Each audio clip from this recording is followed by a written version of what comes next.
of the first of this 3-game series. Gary Pettis will lead it off and play in center field with the very hot Rafael Palmeiro batting number 2 and playing at first base. Julio Franco, the second baseman, bats third. Ruben Sierra, second to the MVP last year in the American League. He'll bat number 4 and play out in right field. Harold Baines, the DH, bats number 5. Pete Incaviglia will bat 6th. He'll play in left field. John Russell will catch tonight.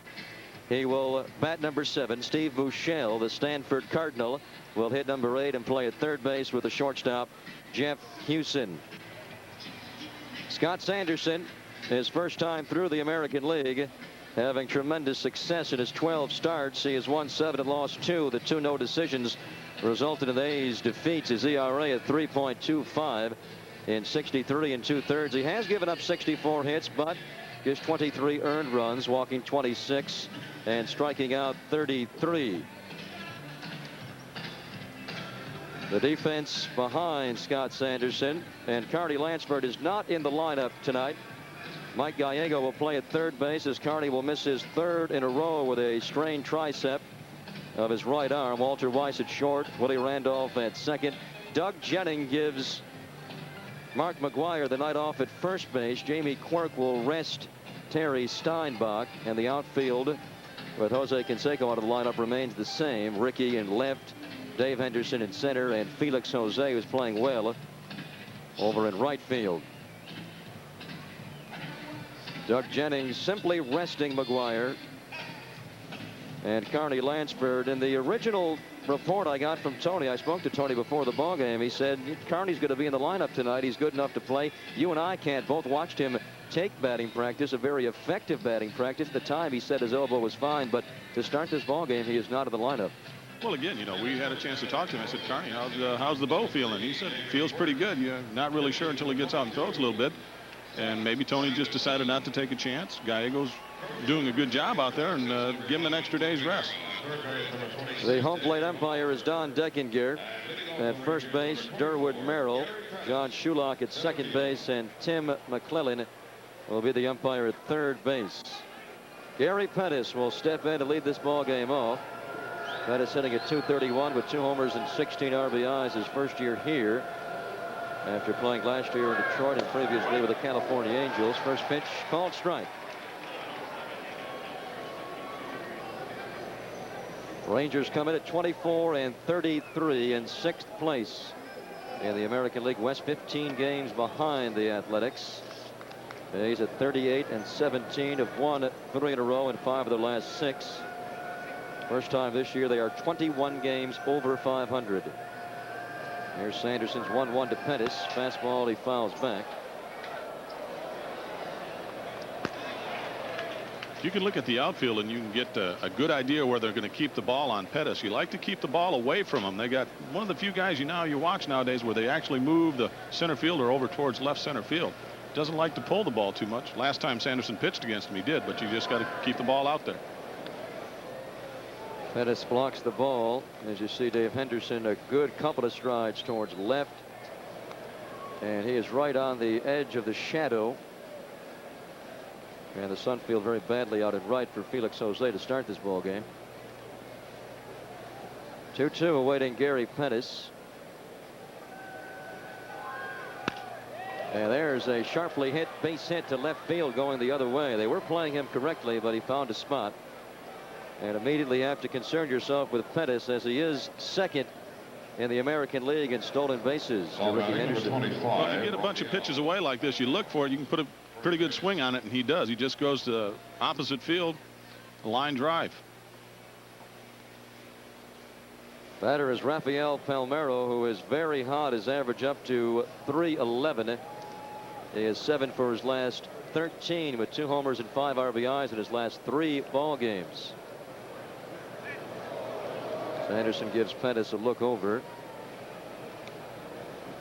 Pettis has stolen 19, and recently he's on a surge. He stole 3 bases yesterday in Anaheim. That's the second time this year he has stolen 3, and he's stolen 5 bases the last 3 games.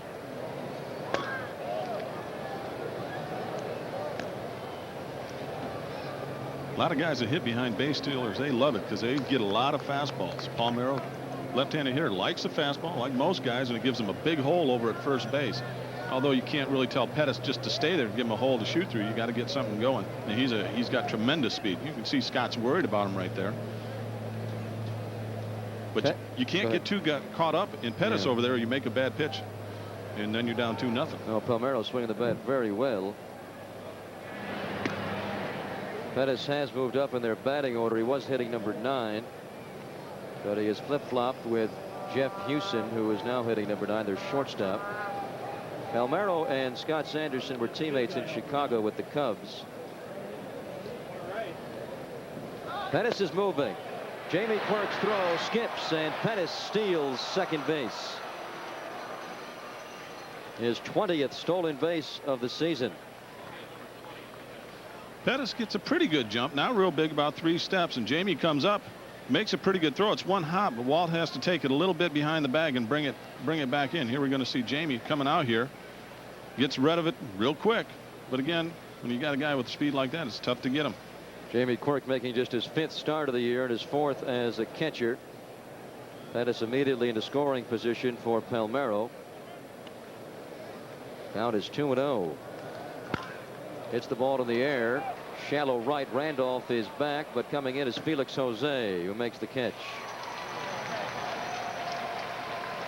That's a very big out for Sanderson to get, not only retiring Palmeiro, but preventing Pettis from advancing to third base.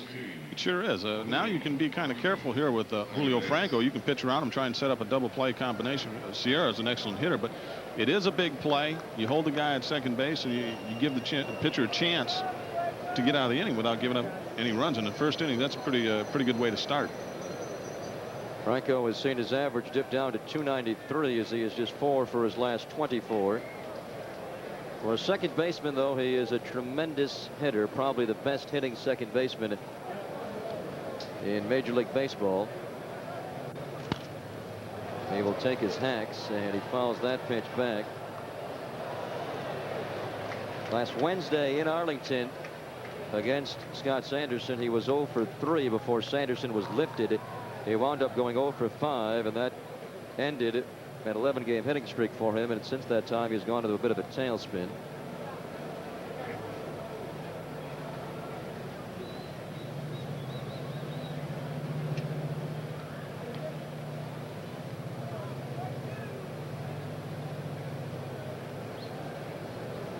Strike 1 pitch. Fastball is just up in the strike zone. Last time Sanderson pitched Wednesday against the Rangers, he threw a lot of those, what Eckersley calls the slop drop, the slow curve, but he's throwing the fastball a little bit more tonight to start. Well, again, that night he didn't try. He wanted to throw a lot of curveballs, breaking balls, maybe to save his energy because it was so warm down there. What you got to do, you got to get ahead with your fastball and then mix in that curveball. It makes it very tough. 1-1 pitch, runs inside. It's 2-1. In that last start, Sanderson went 5 innings, giving up 6 hits, 3 runs. They were all earned, walked 3 and struck out 2. He was the winning pitcher in the 5-4 win as the A's got ahead 5-0 on Nolan Ryan. This is a good time for him to throw that slop drop right now. You know, Julio's anxious up there. He wants to hit. You can give him an off-speed breaking ball, and a good chance he'll be out in front of it. 2-1 pitch. It's up. 3 balls and 1 strike. A lot of times when you get a pitcher out there like Scott, who does have good velocity, but they mix that off-speed pitch in, when you get out there and you feel a little better than normal, you feel like you have that good pop, you tend to go to it a little more often. He's got some good pop right now.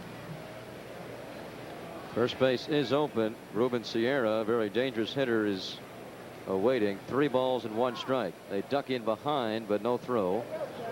And the pitch is driven to right center and deep. Felix Jose is back on the track. That ball's gone. A home run for Julio Franco the other way.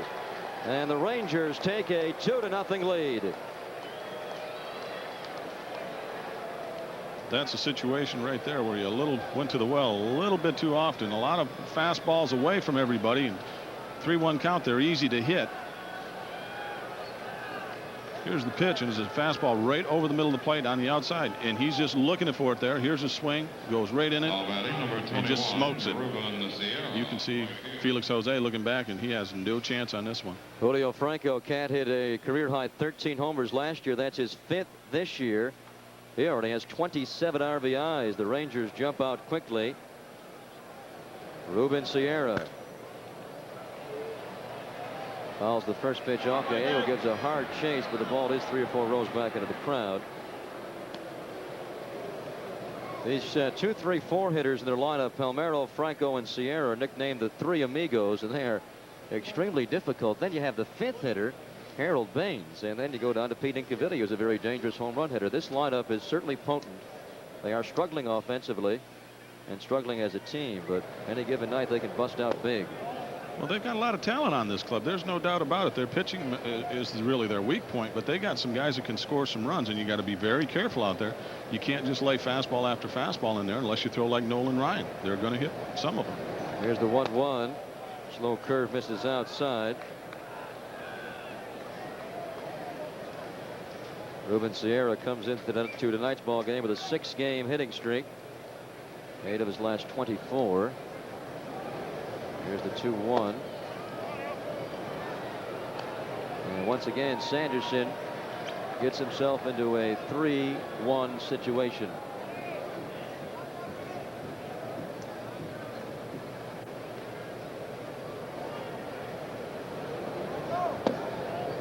And he winds up walking Ruben Sierra.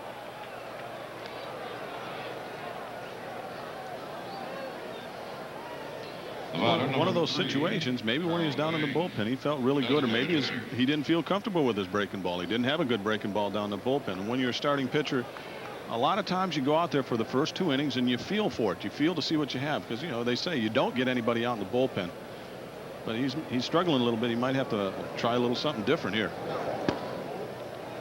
You're throwing fastball after fastball and you're not throwing strikes. Then you got to go to your off-speed pitch. You got to get something over the plate for strikes, or they'll just sit on it. And when you do eventually get that fastball in there, they're going to tattoo it. And this is a pretty good fastball hitting club. A lot of these guys have tremendous power, including the man at the plate right now, Harold Baines. The guy that's coming up after him is no slouch either. Pete Incaviglia is waiting on deck. Baines had a good series against the A's in Texas. Takes a strike. He was 5 for 11 with a couple of home runs off Sanderson in 3 at-bats. He was 0 for 1 with 2 walks. Sierra does not like to steal much. All of last year he stole just 8 bases. Year before that 18. He has the ability, most definitely, to be a 30-30 guy, but he chooses not to beat up his body. Some guys that have good speed just really don't like to steal a lot. Willie Wilson, he could have stole 100 a year, but he just didn't want to. Well, he's moving this time, taken for a strike. The throw is not in time. Very close at second base, but John Shulock says that Jamie Quirk's throw is late. You're gonna look at him, you can count him. He gets about 4 or 5 steps again, and once a runner gets that, he's going to be in there safe. It was a pretty good. He had him right there. Oh, I think he's out. It was a good throw. He had him. Here you see Jamie coming up, a quick release, and he makes a strong throw. Even though it takes 1 hop, it comes right up into his glove, and he had him. No doubt. And really, Shulock was not in great position to make that call. I think he had his mind made up that he was going to be safe. He didn't expect the throw to be right there. It's a ball and 2 strikes on Harold Baines. It runs inside. Let's look at one more angle. This is the one that showed me that he was out, and he's out. You can see the fingers going into the glove. The bag was blocked by the glove, and that was a blown call. Ruben Sierra should have been called out there. 2-2. There's that slow curve outside, and now he's in a bit of a jam with Baines.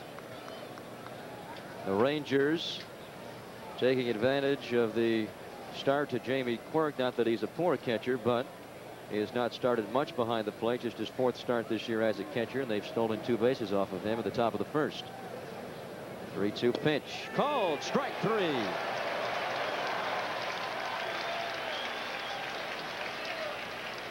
That was a real good fastball right there. You see Jamie setting up on the outside corner, and here it is.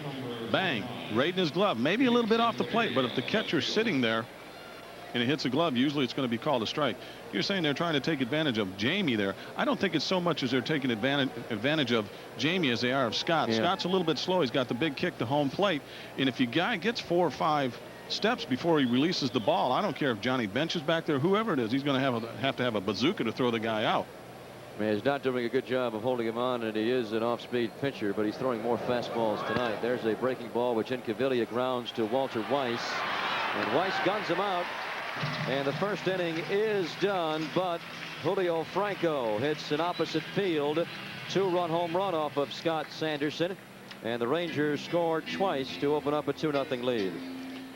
This program is authorized under television rights granted by the Oakland Athletics. It is solely for the entertainment of our audience, and any publication, reproduction, retransmission, or other use of the pitcher's descriptions and accounts of this game without the expressed written consent of the Oakland Athletics Baseball Company is prohibited. And Nolan Ryan, who was down the whole way last Wednesday in Arlington by as much as 5-0, tonight gets 2 runs before he even begins his work. Here's the lineup of Oakland A's he will face. Gentleman he knows quite well, Ricky Henderson, his 5,000 strikeout victim, will lead the ball game off. Willie Randolph will bat number 2 and play at second base.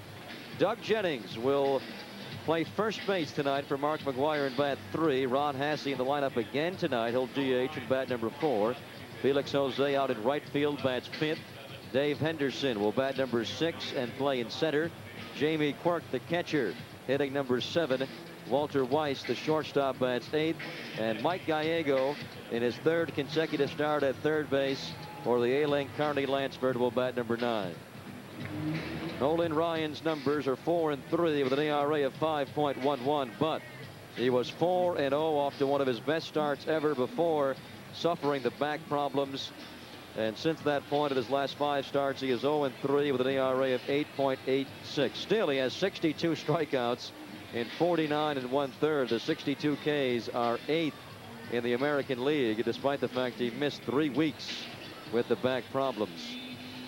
And if he comes out throwing like he did the last time with the same velocity with a 2-run lead early in the game, this is the kind of guy right here, obviously, who can slam the door on you in a big hurry. Anytime you give him a lead, as long as he doesn't take too long out on the mound, pitch too slowly, and he gives his infield a chance to help him, he'll do well. And as long as he gets some defense tonight from Pete Incaviglia, who dropped a Henderson fly ball Wednesday. He's in left. Gary Pettis, great defender in center. Ruben Sierra's in right. Steve Buechele, Jeff Hewson, Julio Franco, and Rafael Palmeiro around the infield, with John Russell, a long-time Philadelphia Philly, over to the American League this year. He's behind the plate catching Nolan Ryan.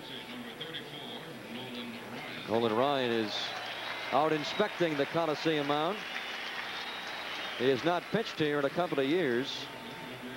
This is his first appearance this year, obviously, and last year in his only start against the A's. That was the night that he struck out Ricky Henderson for number 5,000 on August the 22nd.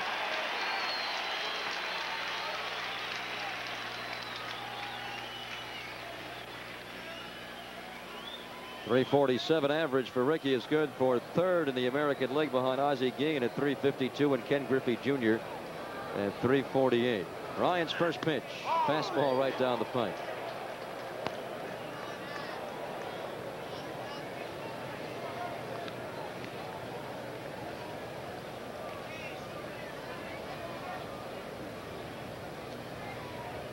This is what, like his last start, it's kind of hard what to look for if you're Ricky. Last time out, he was throwing the ball 93. Just the first pitch didn't look like it had near the pop it did last game. Curveball is taken, and he jumps ahead quickly. 2 strikes. If you have a yellow hammer like that one there, it doesn't matter how hard you throw.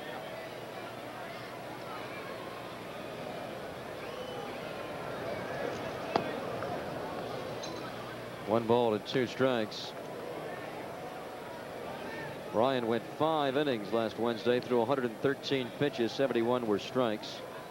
Gave up 4 hits, 2 home runs, 1 to Jose Canseco, a monster 441 foot blast, and Dave Henderson jacked out a changeup. That one's up in the strike zone and hit up in the air very high. Julio Franco, and now it's Jeff Hewson, the shortstop. That one had a little more pop on it. You could tell by the grunt that he had right there.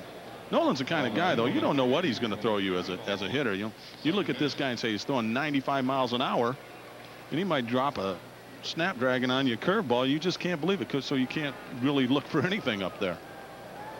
Last pitch, I guess they had timed at 87 miles an hour, which is not Nolan Ryan's speed.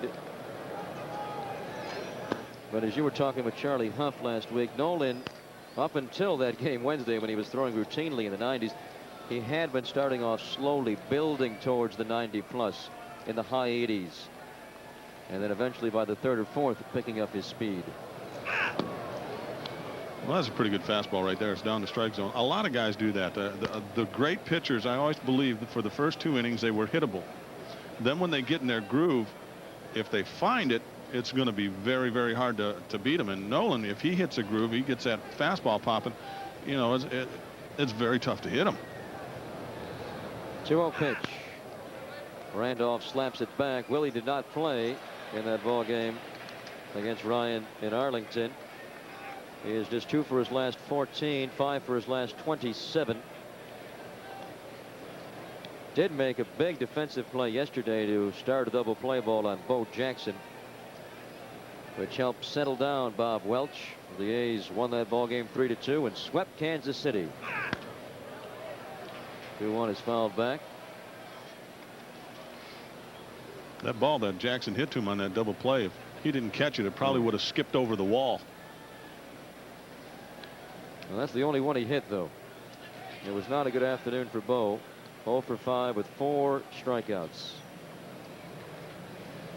He did make pretty solid contact with that bat over his knee, though, didn't he? Real good contact.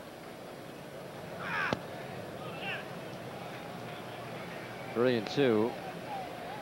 The back spasm in Nolan lower back was triggered when he lifts his left leg during his delivery. You see him do a little movement there, trying to loosen it up.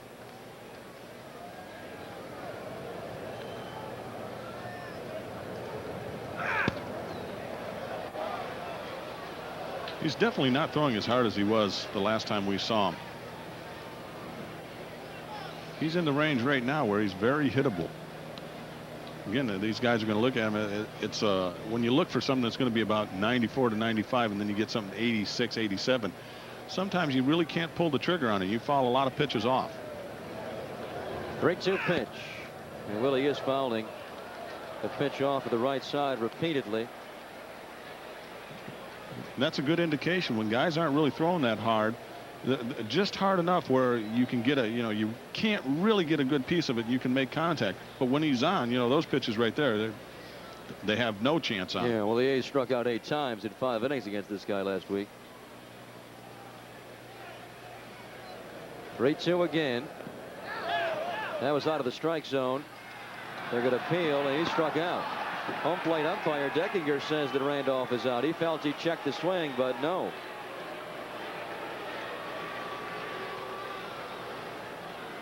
You're going to see this. This is a straight change right here. Something Nolan's come up with, and Willie looks like he goes around on that right there.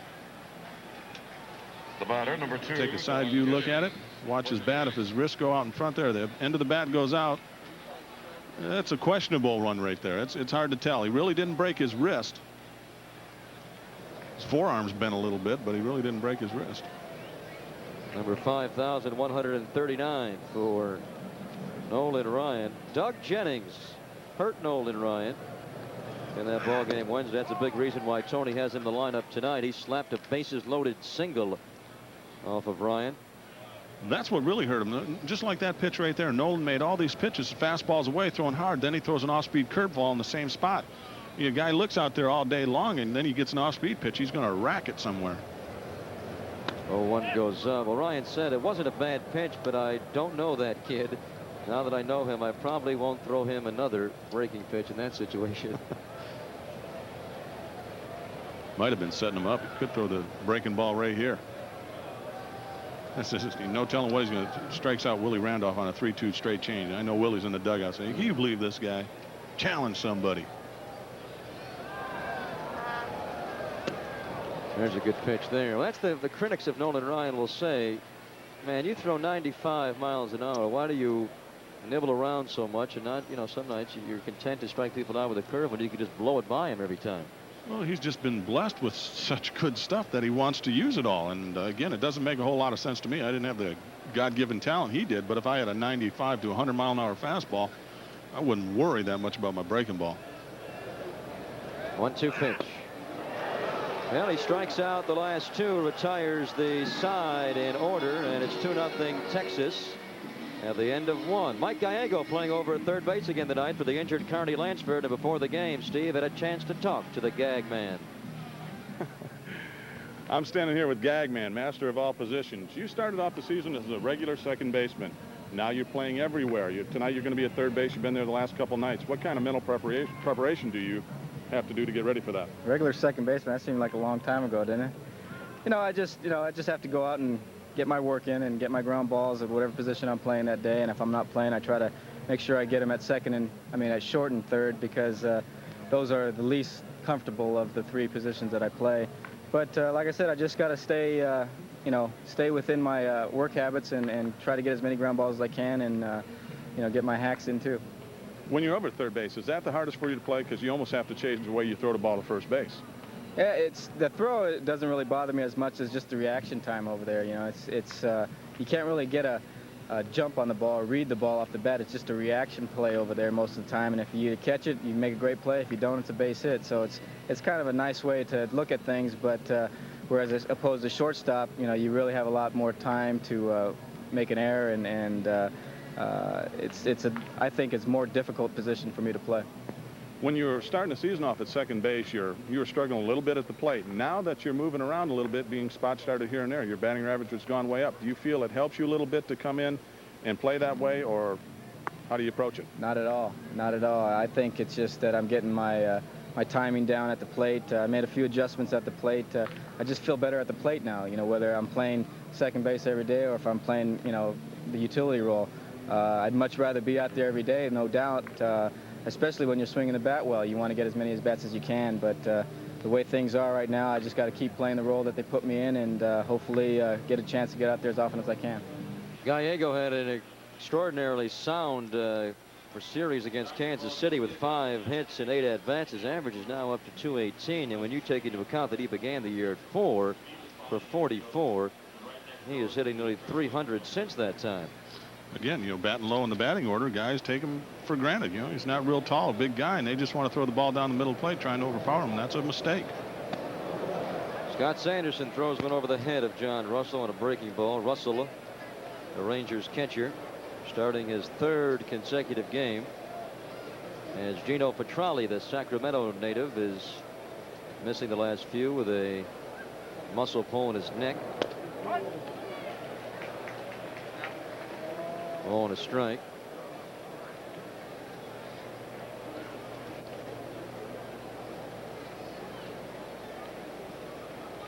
Russell overall hitting at .267 this year. 1 home run and 1 RBI. And the home run came Saturday in Anaheim, his first American League home run. The Rangers opening up a 10-game homestand. A road trip, I should say, in Anaheim. They won 2 out of 3 against the Angels, which would seem like no big deal. Fouled back, but do you realize that they had lost 12 consecutive series before taking 2 out of 3 against California? They got off to a pretty good start, the Rangers, 11-7, but since that point, they have lost 26 of their last 39. Obviously, that's not good. That's quite remarkable, really. They've lost 12 series in a row before that one in Anaheim. They've had some injuries too. It's unbelievable to me that they've struggled like they have. They have good hitters in the lineup. Again, Sierra's out a little bit and struggling and things like that, but they have a lot of talent here. They should be a lot better off than they are. At least I think they should be.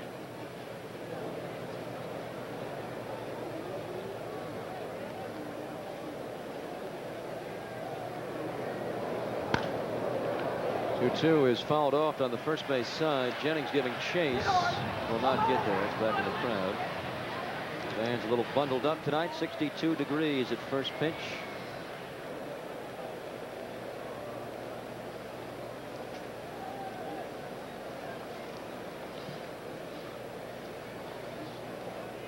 And watching Scott, I don't think he feels comfortable with his breaking ball.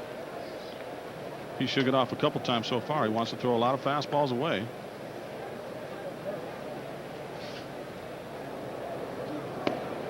Another fastball away, and it's just away, as Deckinger does not give him the call, and once again Sanderson goes full on a batter.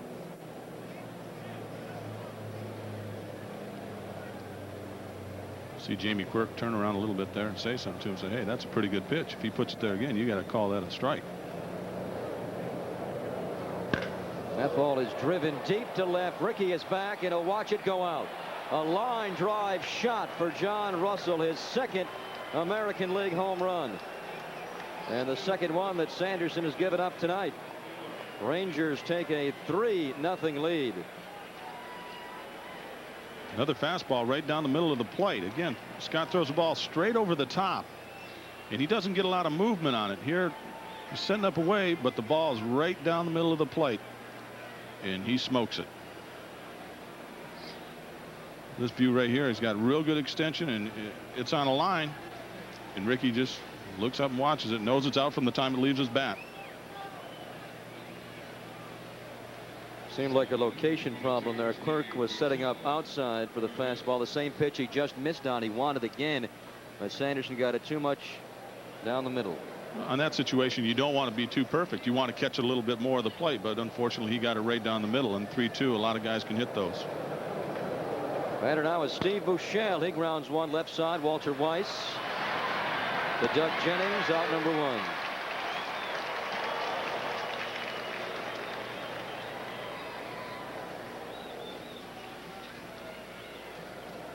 That'll bring on their shortstop and number 9 hitter, Jeff Hewson.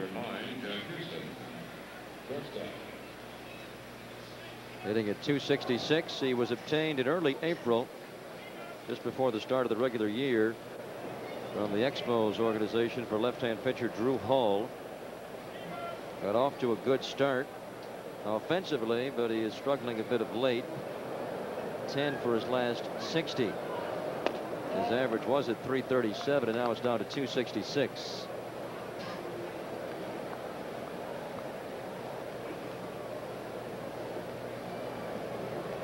One-0 pitch.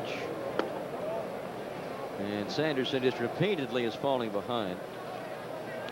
The thing about it, too, it's okay to fall behind if you can get your off-speed pitch over, but he hasn't gotten it over yet. So now the hitter's looking dead fastball. 2 balls and 1 strike. Off the top of my head, I would say he's thrown 80% fastballs tonight, which is really not what Scott would want to do. Not at all. I think he's even throwing more fastballs than that. You've got to throw your breaking ball. You got to give him something else to look at, because if you just throw nothing but fastballs and you're not throwing your breaking ball over when you do throw it, they're going to wait for you to throw that fastball.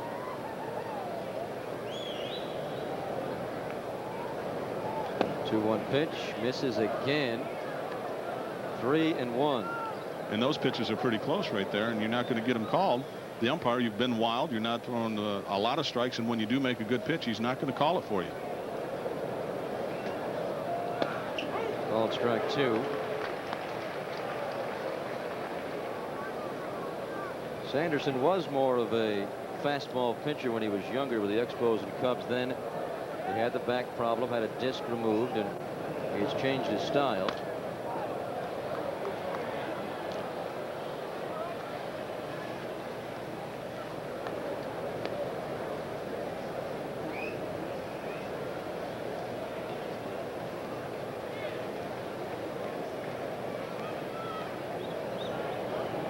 Three-two pitch.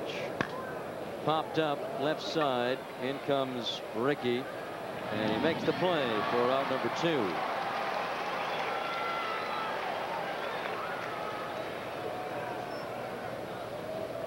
So after giving up the rocket home run off the bat of John Russell, he has retired 2 in a row, throwing 41 pitches, and that's not a good ratio. Way too many balls. And he's worked just 1 2/3. So he's throwing too many pitches, and not enough of them are in the strike zone, very simply. Exactly that. The quicker you're off the mound, the less amount of pitches you throw, the better you're going to be off.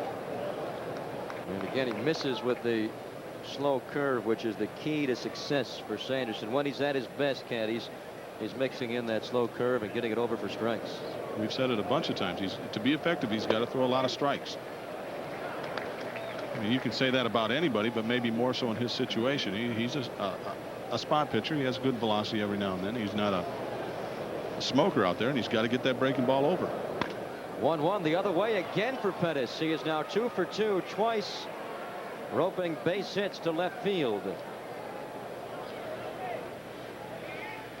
That was a hanging breaking ball right there, and even more so now. I know what's going through Scott's mind. I'm not getting that over. I'm not, you just don't want to throw it. When you throw one up in the strike zone for a ball and then you hang another one, you even go back to your fastball a little more even. Rafael Palmeiro flied out to right field his first at bat. 4 for 13 in the series in Texas last weekend. The A's won the first 2, 7-4 and 5-4. The Rangers beat the A's last Thursday in the finale 2-1. Gary Pettis stole second base in the first inning, his 20th stolen base of this year, and his 6th in the last 4 games. He is second only to Ricky Henderson in the American League. Pitch out. Does not go. A's won a ball game in Arlington last Wednesday when Tony called a pitch out with Terry Steinbach and Cecil Espy, a pinch runner, in the 9th. That was the final out of the ball game. That was an amazing call right there. It worked out perfectly. Runners moving. Pitches up. Quirk's throw is in time. He gets him this time. So twice they stole off of Quirk in the first inning, but this time he recovers and guns down Gary Pettis. You're going to see Jamie coming up real quick. He gets rid of the ball, and it beats him right to the bag. And the ball was sailing, and luckily into the runner.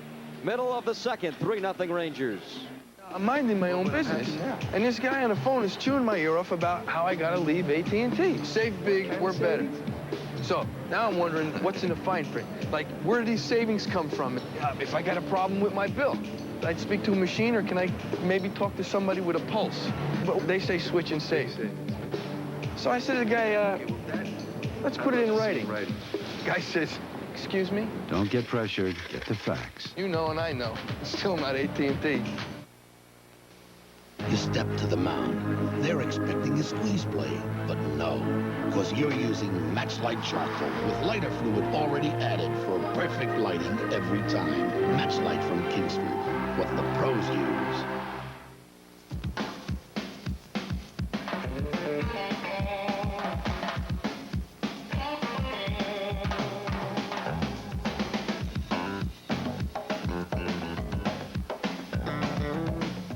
The excitement of A's baseball makes for a great family outing. Pack up the kids, the burgers, and the barbecue and join your friends for a baseball bash. You say you want home runs? We have them by the trunkful. A's baseball is a great catch for the whole family. That's a safe bet. The first 15,000 kids who see the A's White Sox game Saturday, June 23rd, receive a Donruss baseball card album, courtesy of Leaf Candy.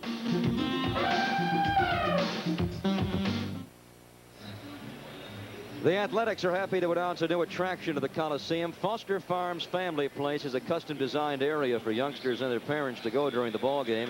Family Place features a unique concession stand, menu selections for kids 12 and under, downsized seating areas, TV monitors to follow the ball game, a baseball field theme, elephant kiddie rides, a Crayola corner, and Legoland. Charge your tickets by phone, 762-BASS, area code 415. Family Place is just behind sections 117 and 118. And all children must be accompanied by an adult, and vice versa. I don't want any adults going in there. I was in there before the ball game tonight, as a matter of fact, checking it out. It's great. What a place to play. I might come down here tomorrow afternoon. We're not working, so I'll be here. Hasse fouls it off, a ball and a strike. Nolan Ryan has struck out 2 in his first inning of work, and Nolan has been known throughout his career to be a great strikeout pitcher, but look at him the last year plus. He's actually getting better. Last year he struck out 301. He has led the league 10 times, either the American or the National, whichever one he has been in, and led the last 3 years. One of the reasons his strikeouts have gone up in the last 2 years. He's throwing that changeup a lot more too. It's another pitch they have to look for, and that's real tough. 2 balls, 1 strike to Ron Hesse. 3-1. Hesse making his 5th consecutive start and 6th in last 7. Is that called a strike? What did I say? It's 2-2. The count is 2 balls and 2 strikes. Disregard whatever I said before, and probably most that I'll say from this point forward, but whatever. It's 2-2.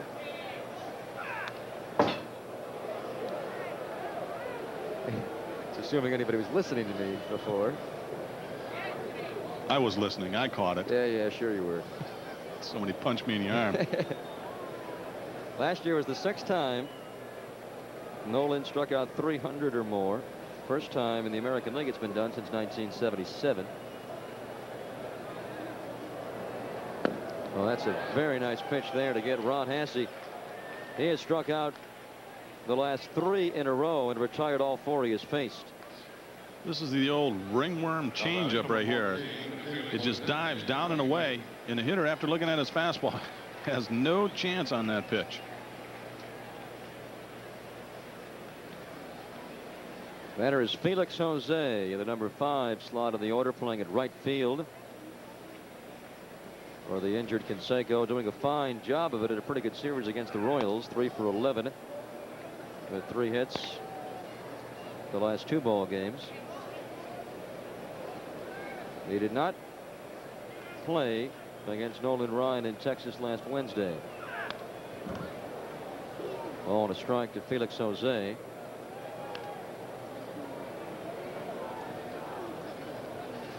The thing about Ryan, he's just learned that changeup. Imagine the guts of the pitching coach to come up there, Nolan Ryan, 5,000 strikeouts. Was, hey, Nolan, I'd like for you, I think you ought to work on this pitch right here.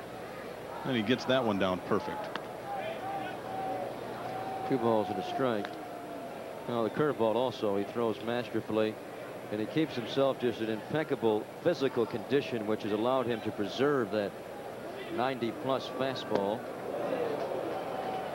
He has lost a few miles an hour, probably. I mean, no longer throws 98. Now it's just 94, 95. 95. Well, what do you do? Yeah, Nolan, he just doesn't throw like he used to.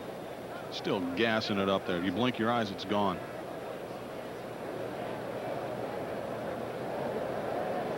2-2 pitch. Right side, Julio Franco. Jose does not strike out, which is an accomplishment. 3 of the first 4 did, but Ryan has not permitted a ball out of the infield yet, and he's retired the first 5.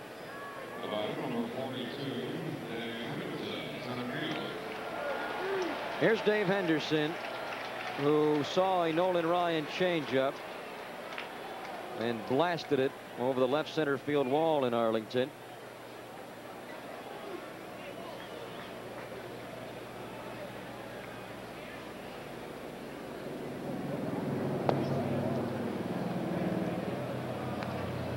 You almost had to know that breaking ball was coming right there. Hindu was sitting there to watch it too. He also fired one over Hindu's head the last game after he hit a home run. 1-0 played by Jeff Hewson. So 2 consecutive 3 up and 3 downs for Ryan. He has sprinkled in 3 strikeouts, and the A's have field against the Texas Treasure. We've played 2 full. He leads the A's 3-zip.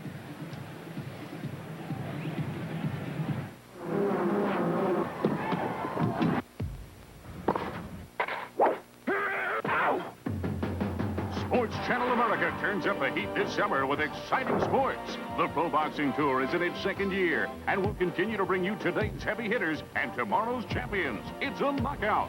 The USA is getting ready for the '92 Olympics, and you'll witness America's best young talent as they gear up for this worldwide showdown on U.S. Olympic Showcase. Your weekends are piston-powered with live and exclusive NASCAR action all summer long. And on Sunday nights, get a comprehensive look at the world of motorsports on Speedway Sunday. The World Basketball League is a fast and exciting brand of international basketball. We'll present season-long coverage, the All-Star Game, and the Championship Series. Sports Channel America serves up an ace with exclusive tennis events, including the U.S. Pro Championships, the Virginia Slims of Newport, and the Austrian Open. On World of International Sports, we'll canvass the world of sports and the world at large with exciting events from Australia to Zaire. Team USA is back for another summer of fun on the diamond as they challenge top teams from Korea, Mexico, Cuba, and more. And premiering this summer, it's body-slamming excitement on IWA Pro Wrestling. And in July, we'll kick off exclusive Canadian Football League coverage. More than 20 live games, full playoffs, and the Grey Cup Championship. All that and more when Sports Channel America turns up the heat this summer. Be sure and catch CPR Saturday on June the 23rd from 8 a.m. to noon here in the Coliseum over at the exhibit hall. It is compliments of MCI, the East Bay American Red Cross, and the Athletics. You'll receive a Red Cross certificate and also admission to the A's White Sox game that afternoon. That certainly is something worthwhile to check out. To register, grab a phone and dial 638-0500, extension 4. Or area code 415, extension 1031. And you never know, someone's life may depend on it. Scott Sanderson goes to work in his third inning. The first two have not gone smoothly, giving up a run in each of the first two in the first and one in the second, and all three scoring on home runs. Rafael Palmeiro waits on one and lines it where Toby Hare has to jump out of the way in the first base box. Nice backhand play there. Palmeiro was batting when Gary Pettis was tossed out trying to steal his second base of the night at second by Jamie Quirk. 3 of the 5 hits against the A's, or the 4 hits in that last ball game against Mike Moore when he homered. Rounds 1 to Doug Jennings. Now number 1. That was a good slow curve right there. That's what he needs to do. He's got to establish that breaking ball. Again, sometimes when it's not working, it's hard to do, but you have to do it to be successful. Julio Franco with a 2-run homer his first time up to right center.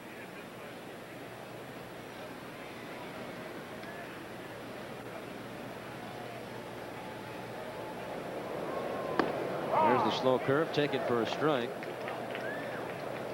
A's held him down in Texas. Franco just 1 for 13, but last year he had 438 against the A's. Julio Franco going 14 for 32.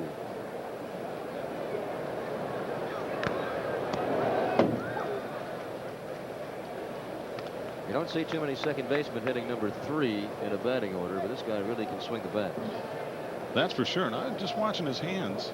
When he stands up there, if you can get a good shot of his hands, you don't see too many guys that hold the bat that far down. He's only got 2 fingers in his left hand on the bat. The bottom 2 are below the knob, and I don't see how he could even hold on to it right there. And he gets put down on the slow curve. That's something John Mayberry with the Blue Jays and later on with the Royals. In fact, he's their hitting coach of the Royals. We saw him this weekend. He did that as a hitter. He held the last pinky, but you never saw a guy hit only 2. I think he has both fingers off the knob. He's got both fingers off. I know Johnny Bench used to do that too. It just seems to me that you'd have better bat control the more fingers you would have on there, but I know a lot of guys like to drop that finger off. Big guys get you a little bit better bat speed. You can throw that head out there, but it just feels like with only 2 fingers on there, breaking ball, you could fire your bat up in the stands and kill somebody. Yeah, it gives you a lot more whipping motion. I think has an unorthodox stance all the way around with that level bat. Fouled off, and the count remains a ball and 2 strikes on Julio Franco.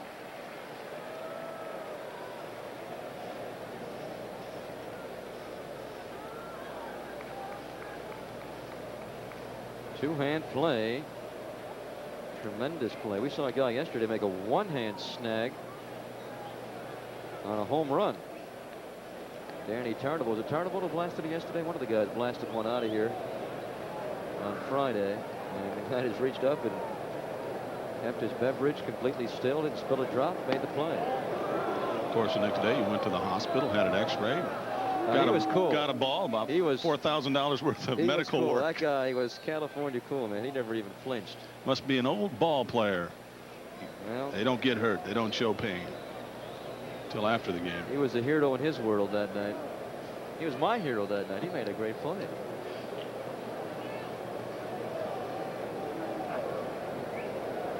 Two in tight. Wrapped to Willie Randall. He throws out Julio Franco. And Scott Sanderson gets the first 2 outs of the third. We are in Oakland, California, watching the A's and the Rangers. The A's beat this club 8 of 13 times last year and the year before. They won 2 out of 3 in Texas last week, playing the first of 3 tonight this week. We'll have day games tomorrow and Wednesday, both 12:15 first pitches. Ruben Sierra wants time. You see right there, Jamie Quirk wants him to throw a straight change too. When they wiggle their fingers like that, it's usually for a straight change. And again, Scott doesn't feel comfortable with that. He's just starting to get in the groove with his curveball.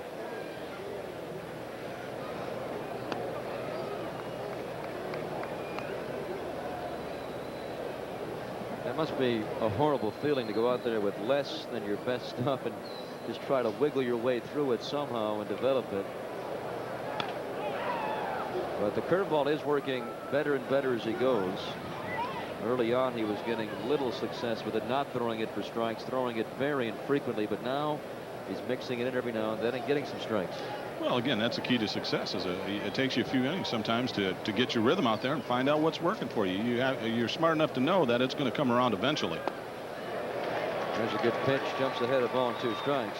And that's what that curveball does. You throw the slow curveball and then you pull it foul. Now you throw a fastball down the middle of the plate. He swings right through it because he's not sure what you're going to throw him. If you're throwing all your curveballs or throwing a lot of fastballs for balls, then he knows you're not going to bring that breaking ball in. But if you mix it in, he just can't sit on one pitch. Time is called again. Scott, if you're watching him for the first time, he is a very slow worker, to say the least. In fact, when he and Ryan hooked up last week, the ball game went 3 hours and 50 minutes. Ryan, who's also a slow worker, was working even slower than usual as he was battling back from injury. The A's were getting all over this guy in the clubhouse after the ball game. Dave Henderson said, "I didn't know we had a rain delay tonight. What were we doing out there so long?" Ruben Sierra flips one down the line and left. Gallego long run, but it'll land. That was a turkey in that booth we were in. I would have been well done with the temperature. It was hot. Yeah, we lost about 30 degrees from last week to this series. We began this ball game at 62. We began the games in Texas every night in the middle 90s. The lowest it would go was 88. Ruben Sierra hits one up for the aforementioned Dave Henderson as he does a little Mark Fidrich, talking the ball into his glove to end the third. 1-2-3 third for Scott Sanderson in the middle of the third. He trails 3-0. If you're concerned about getting rid of weeds this way, try a better way. Hi, I'm Jim Martindale, and I'd like to introduce you to another great gardening product, the Weed Popper. It's all you need to pull pesky weeds from your yard and garden. Simply place the Weed Popper next to the weed, step on it, and the weed pops right out. Move the handle forward, and the weed comes right off. The Weed Popper pulls weeds without chemicals. Chemicals that may be dangerous to your garden, yard, and groundwater supply. And with the Weed Popper, there's no more kneeling and bending. The Weed Popper pops weeds out as easy as 1, 2, 3. And because it's made right here in the USA, you know it's a quality tool. And it's backed by a 100% lifetime guarantee. It makes a great gift that will be appreciated by anyone into gardening. The Weed Popper. Look for this display. The Weed Popper is available at participating Kmart, Walgreens, Ace, True Value, Grossman's, TG&Y, JJ, Newberry, and Coast to Coast hardware stores. Makes a great gift for friends who garden. They're heroes to those who follow the grand old game. Legends forever honored in Cooperstown. Sports Channel remembers these baseball immortals with Halls of Fame, a monthly series hosted by Fran Healy. This month's show profiles the courageous life of hard-hitting Dodger backstop Roy Campanella. I'm proud to have had the opportunity of playing with the teammates that I had.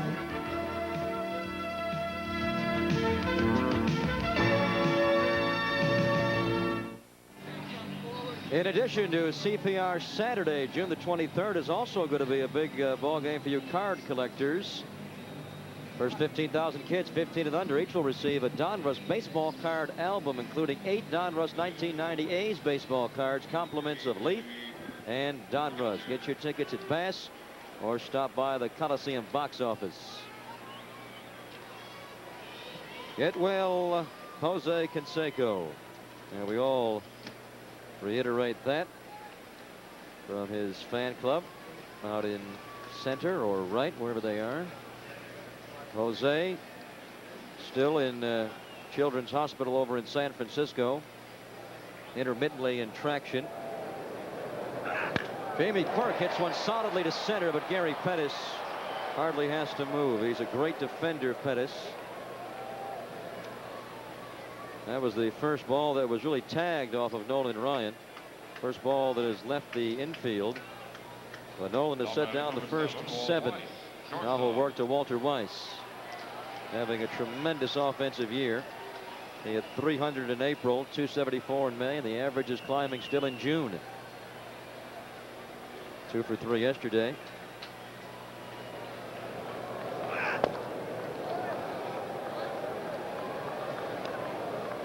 That's one of those pitches right there a guy like Nolan Ryan usually gets. Fastballs right at the knees when the catcher's glove doesn't move. They usually call him. But not tonight.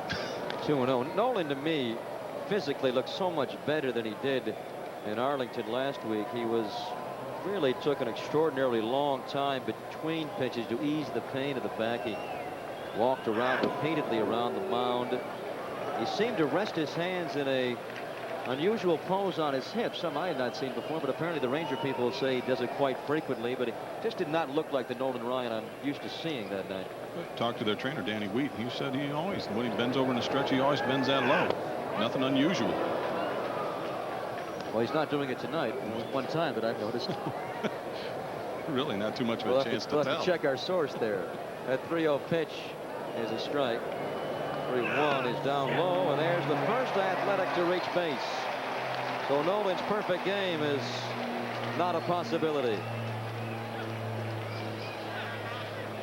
This is just all power right here. A lot of guys think you throw from up top in your arm, but look at these legs. Exceptionally strong and great drive. Number 9, not a real big guy, but boy, I'll tell you what, he is some kind of strong.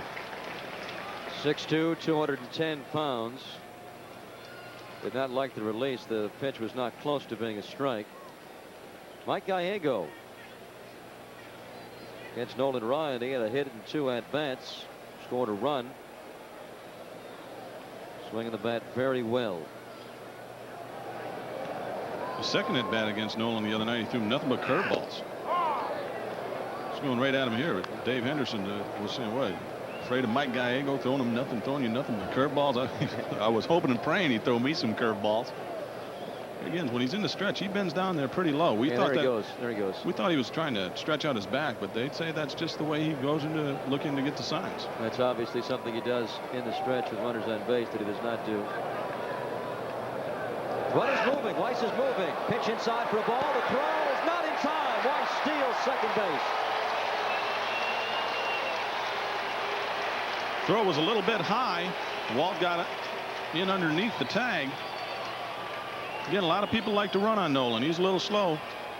Here's the jump. He gets about 2 or 3 steps. Not a real big jump, but the throw was up and he was able to slide in under it. Here we see the throw. Russell gets up quick, but just a little bit high. Yeah, he's in there clean. Walter stole 6 bases last year in the 84 he played. He is already 5 for 5 this year as the off-speed pitch sails, and Ryan is not nearly as impeccable in the third that he was in the first 2. He retired the first 7 Athletics, the walk to Weiss, the stolen base, and now he's 2-1 on Mike Gallego. The bottom of the order creeping up once again, second straight day. 2-2.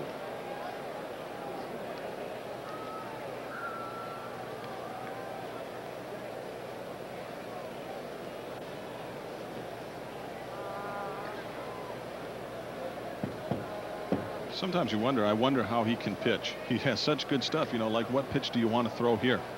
That'd be kind of tough for me. I didn't want to have to really think out there. I just wanted to get the ball and throw it. Reaching out, he grounds one for Jeff Hewson. Walter Weiss has no shot to go anywhere. He stays at second base.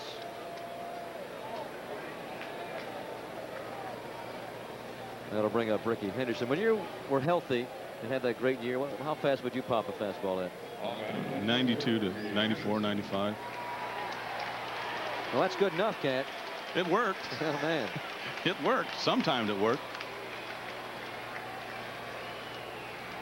In '81, it worked well enough to win you the ERA championship and finish second to Raleigh Fingers in the Cy Young voting. Strike, or pardon me, the pitch is down low for a ball. And just unfortunate that you ran into the strike. You would have won 20 that year, probably. Huh? Well, I'd like to think I would have. You never know what would happen. I had probably a pretty good chance. I'd missed 10 starts. 1-0 to Ricky. Called strike one. 2 outs, bottom of the third. But winning the ERA title, I was able to get on a bubblegum card with Nolan Ryan. It's worth about $8 now, but his side's worth $7.50. Yours is worth the chewing gum, huh? Chewing gum came on my side of the package and it was stale.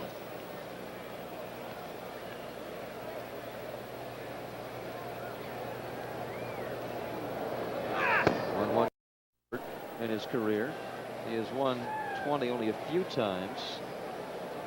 Only played in the one World Series in 1969, but you know, he is the yardstick that everybody uses to describe a pitcher, a young guy that can throw. Well, he'll be the next Nolan Ryan. Which is great. You know, guy throws gas, but he's not a whole lot of games above 500. No. 2-1 pitch. Here's a good one called strike two. Ryan enters play tonight. 7 away from 300 wins, 293, but 265 losses. I mean, the guy's going to win 300 games with his stuff. Okay, that's routine. That's a given almost. But to lose the 300 games or close to it with that kind of stuff, it's amazing. That's what boggles my mind. So talking to Carney about that, how's this guy ever lose these games? 2-2. Ricky fisted it. Palmeiro's giving a hard run at it, but it lands foul. That was a great swing right there by Ricky. That's the old emergency swing right there. You're looking for the fastball and see that curveball coming down in. It's like, whoops. Let's fight it off. Ricky popped to short his first time up. He is putting a 9-game hitting streak on the line tonight against Nolan Ryan. Ricky had the exaggerated stance last time, real open against Nolan. Got a little bit, not still opened up a little bit, trying to help him pick up the ball a little bit.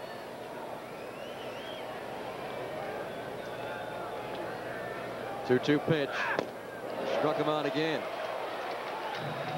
Ricky was 0 for 2 against Nolan last week with a walk and a strikeout. Ryan has now struck out 4. End of 3. He leads 3-0.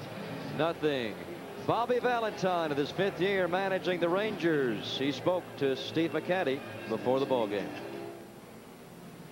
I'm here with the skipper for the Texas Ranger, Bobby Valentine. Yes. Bobby, the last time the A's were in Texas, the owners for the Rangers also had a big meeting there. Were they able to squelch some of the rumors you were hearing in the paper? I didn't read any of the papers, to tell you the truth. When a team goes bad, you don't read the papers. That's rule number 1. And we had just had a great meeting. You know, they're all new owners. They're 1 year in. They want to know what's going on. I think I gave them the answers to what was going on, and things are going pretty good right now. You got a tremendously talented ball club. Everybody expected you to be a lot higher in the standings now. Any particular reason why you've been struggling a little bit? Yeah, matter of fact, not many people expected us to be much higher. We were picked to be 4th by most of the experts, and we're approaching 4th right now, and I think we'll even be better than that as the season goes on. We're getting a little healthier right now and starting to play together, and I like that. You've also got one of the minor leagues that's been voted the best minor league in baseball. Any young talent we might see during the rest of the year? Well, you know, most of our young talent's in A-ball and AA and rookie ball, and AAA is real thin. I think we've called up just about everything we can except for a kid named Juan Gonzalez. And before the year's over, we might see him. He's an outfielder, very talented. 21 years old, he has power, he has speed, you know, good defense, all that stuff. And I haven't seen him that much. I've heard about him, and I'm looking forward to seeing Juan Gonzalez. Juan Gonzalez is a center fielder playing in their minor league system. They're very high on him. They have a couple of good young prospects at third base, Dean Palmer and Scott Coolbaugh, who could eventually replace Steve Buechele. But do you mean to tell me that he does not read the newspaper? Is he kidding? Well, when they're talking about you as bad as they were talking about him, I don't think I'd read it either. I would get rid of the TVs, radios, ride my bike to the ballpark. Well, it's tough. I find that hard to believe that you could really take yourself out of it that much. But Bobby Valentine apparently is going to ride out this storm. He is very tight with the general manager in Texas, Tom Grieve. Harold Baines takes ball one to open up the fourth. The Rangers leading 3-0.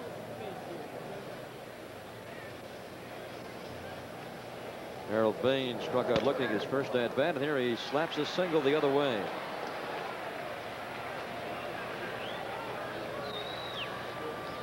Harold got a fastball up out over the plate and just went with it.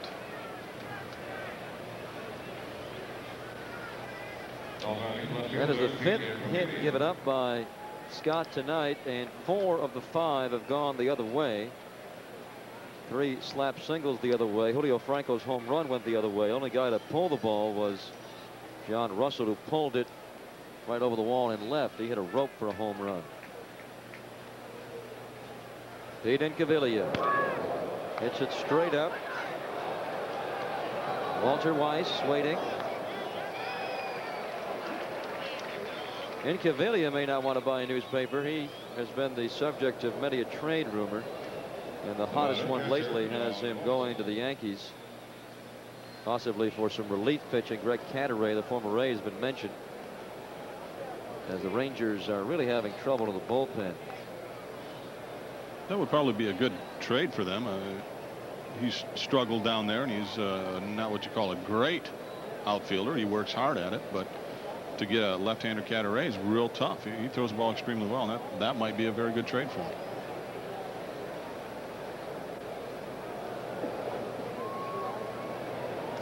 John Russell takes a strike. That should be mentioned. His first career home run against the A's came at his first career at bat against the A's. Sanderson has thrown 64 and Ryan 46. Sanderson through 3 1/3. Ryan through 3. And he has not had good control, backed up by those numbers. 1-1 to John Russell. Russell was a round 1 pick, number 13 overall in June of '79 of the Phillies organization. Spent 7 years there. Parts of the last 5 in Philadelphia before being sold to Atlanta before last season. And he had an awful year with the Braves. 1-1 breaking ball is in there. Russell began the year in AAA with the Rangers. He went to Oklahoma City, which is the town where he was born. He attended the University of Oklahoma, and they called him up in middle May.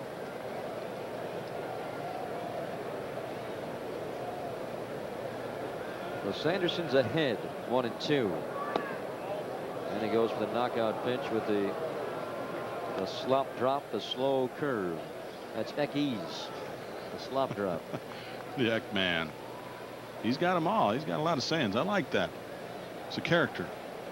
He really should issue his own dictionary. It really would be funny. Nobody would know what he's talking about. Well, you have to explain it and sell a translator to go along with it. You'd have to hire Mr. Webster to put it in things we understand, but it'd be funny. 2-2 is hit in the air and deep.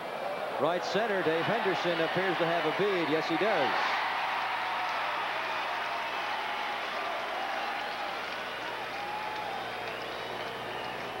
As you often hear, the ball does not carry as well to right field in this ballpark as it does to left field. Here's Hindu just yelling all the time, having fun out there. That's the way you got to approach it. Like that, a little bit of a hot dog out there, but he makes the play. You got to like that. You got to put a microphone on him one night. Get him a little wireless mic out there and find out what it is he is saying. Steve Buechele. First pitch, last at bat, he bounced to short. 2 outs now. The curveball is getting progressively better. Scott Sanderson is now finding it. The problem with Scott, Kent, is that he doesn't have long to find it because he is not the kind of guy who will give you more than 6 innings. Well, I think he can, but Tony doesn't use him that way. Gallego across the diamond, and he forces out Harold Baines at second base. So after giving up 3 runs the first 2 innings, Scott Sanderson gives up none the next 2, but he still trails Nolan Ryan 3-0. I dreamt about this baseball team. They actually caught the ball when the other guys hit it.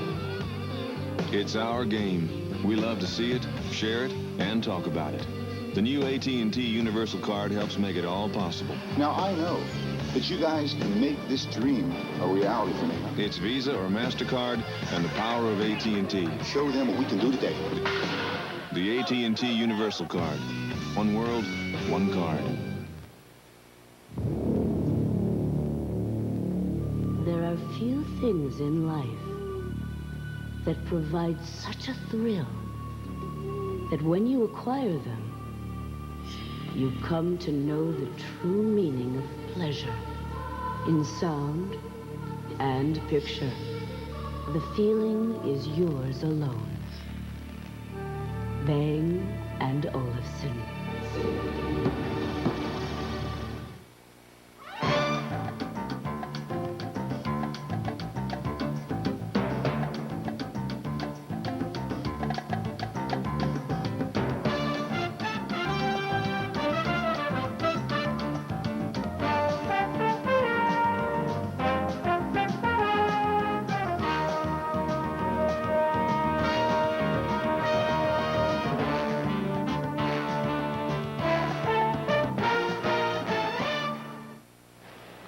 Well, thanks to the rather thoughtful folks from Clorox, everybody out in the bleachers will be sitting more comfortably these days.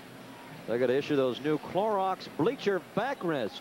Only cost you $1. You can rent one. And all proceeds will be handed over to the A's Community Fund. Good idea. Those bleachers were put to use this weekend when the A's sold the Coliseum out 3 consecutive days against the Royals, drawing 131,637. That is the 3rd highest total of all time for 3 ball games. A's have a shot to go over 1 million on this homestand. There's 26 dates. They are at 932,294. It's amazing. 79. We drew 300,000 for the whole year. Wow. It's unbelievable the job they've done here. Willie Randolph, 1-0 pitch, swings through it. Well, Dave Newhouse this morning in the Oakland Tribune had a nice article. He spoke to Sal Bando, who dubbed this place the Oakland Mausoleum. Hard to believe that those great clubs, they just would not draw people to watch them play here, but the previous administration did not put that as a top priority. Oh, when you sign on a radio station that has like 14 watts, you know, not too many people hear it. I can't say enough about what the Haas family has done, bringing in Andy Dolich with all the marketing, David Rubenstein, all these people. They've done a great job, and they've done a good job for the community. Great job. They've created fan interest. That's what you have to do. 2-1 pitch. 2-2 on Randolph, leading off the 4th. The A's trailing 3-0. And everywhere you go around baseball, the A's, along with the Dodgers and a few other organizations, are what people are comparing themselves to. We want to be like the A's. Solid foundation from the top all the way to the bottom. A's hoping to draw 3 million this year. 2-2 pitch just outside. Nolan Ryan has walked just 1. He has permitted just 1 base runner. He walked Walter Weiss.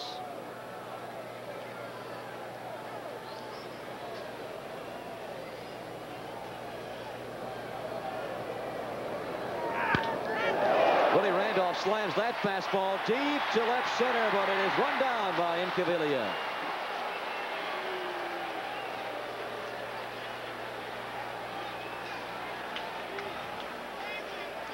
Nolan's not real happy with that pitch right there. You know, he put it right down the middle of the plate.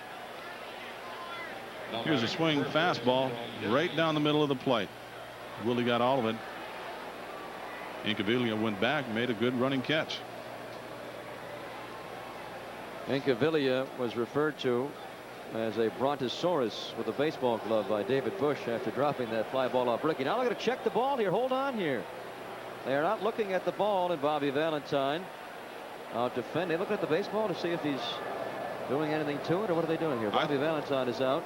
I thought Nolan was mad about the pitch where it was. Maybe he pulled something in his back right there. They're going out to talk to him. I don't know.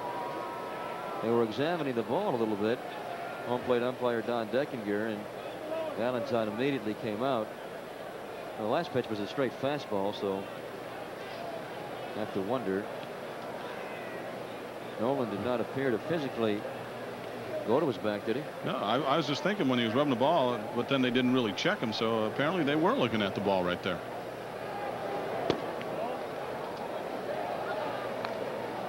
First pitch outside to Doug Jennings. I have not heard that Nolan is a doctor of the baseball. Has that ever been accused before? I don't know. As hard as he throws, if he doctors it, it could kill somebody. It may hit us up here. Could take off and look like a frisbee going into home plate.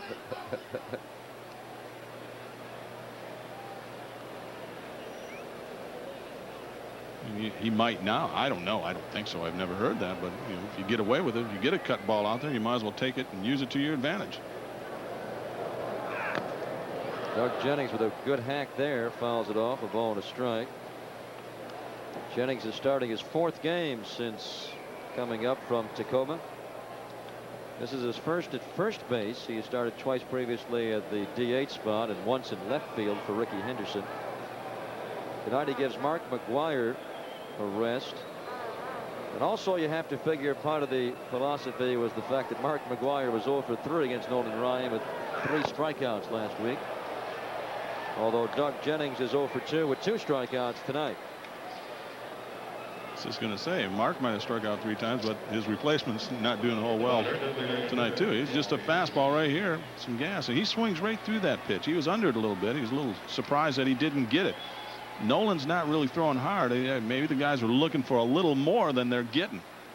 That can throw you off, because if you're looking for a pitch around 95 and you get one at 86, that'll really throw you off. You're way out in front of the ball.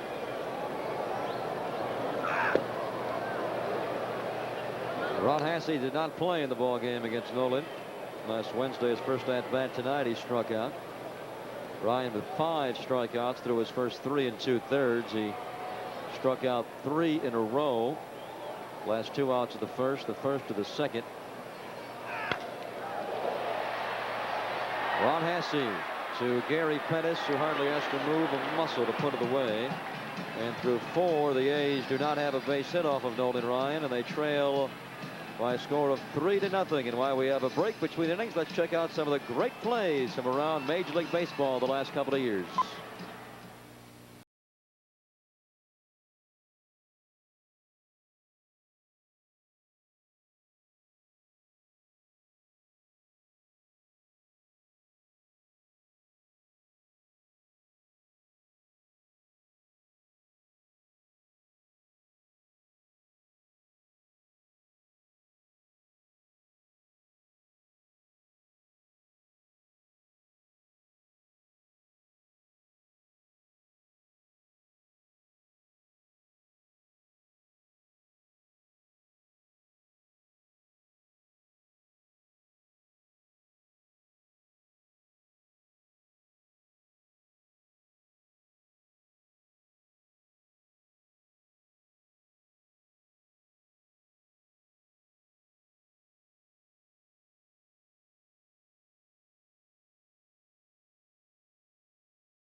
Greg Papa and Steve McCaddy back with you in Oakland, where the A's are trailing Nolan Ryan 3-0 through 4. And here is Nolan Ryan being called in by home plate umpire Don Deckinger after that fastball that Willie Randolph smoked. And Bobby Valentine immediately comes flying out of the Ranger dugout as Deckinger wants to look at the baseball. And the thing that is somewhat confusing in this is that the last pitch that Ryan threw was one of his fastballs that Willie Randolph hit pretty solidly. Well, also, the ball never came back into the umpire to look at it. There must have been somebody from the bench yelling and screaming at him right there. A lot of times, again, a baseball will look just like a golf ball. When you hit it square with a golf club, you get some ripples through it on a ballada golf ball. Baseball will have the same effect. But he didn't even look at the ball, so maybe somebody from the side screaming at him. So what you're saying is they weren't checking Ryan for doctoring. It simply, it was a fastball that really Randolph really put a hurt on. Let's see if the ball's okay to stay in play. They might have been saying take a look at it because they thought the ball has too much movement on it. But if he did find anything, it could be from the bat. Jeff Houston showing bunt, takes strike one from Scott Sanderson. Sanderson struggling early. First 2 innings he gave up 3 runs, but since that point he has retired 6 of the last 7. Harold Baines a leadoff single to the 4th, but he was left stranded. The slop drop is hit over the head of Walter Weiss for a base hit. That was a good piece of hitting right there. He just stayed back on the breaking ball, looked for it. And when you see, if you're waiting for it, looking for it, you just stay back a little longer. You get it. It's a fairly easy to hit. If it's the slow roller, it's the sharp one that's still tough. Top of the order, and Gary Pettis, who has 2 of the 6 hits off of Sanderson, both the other way, and 5 of the 6 hits off of Scott have gone the other way, as the Rangers doing a good job of staying back on the off-speed pitch, just serving it where it is pitched. Squaring to bunt, he pops it up.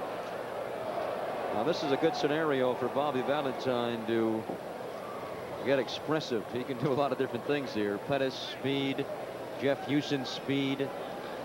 They have been interchangeable all year long as far as the top of the order and the bottom of the order. Well, that's a kind of a tough situation though to put a hit and run on. Maybe a straight steal or whatever, because he doesn't make a lot of contact. He strikes out so much that he could do it, but he's taking a big chance of getting him thrown out at second base. Pettis struck out 106 times a year ago to lead the Detroit Tigers. Jeff Houston with some big steal totals in the minor leagues. 0-1 pitch, squares to bunt, takes strike 2. So Scott helps out his cause, getting 2 quick ones on Gary Pettis. Third base coach flashing the signs, Dave Oliver.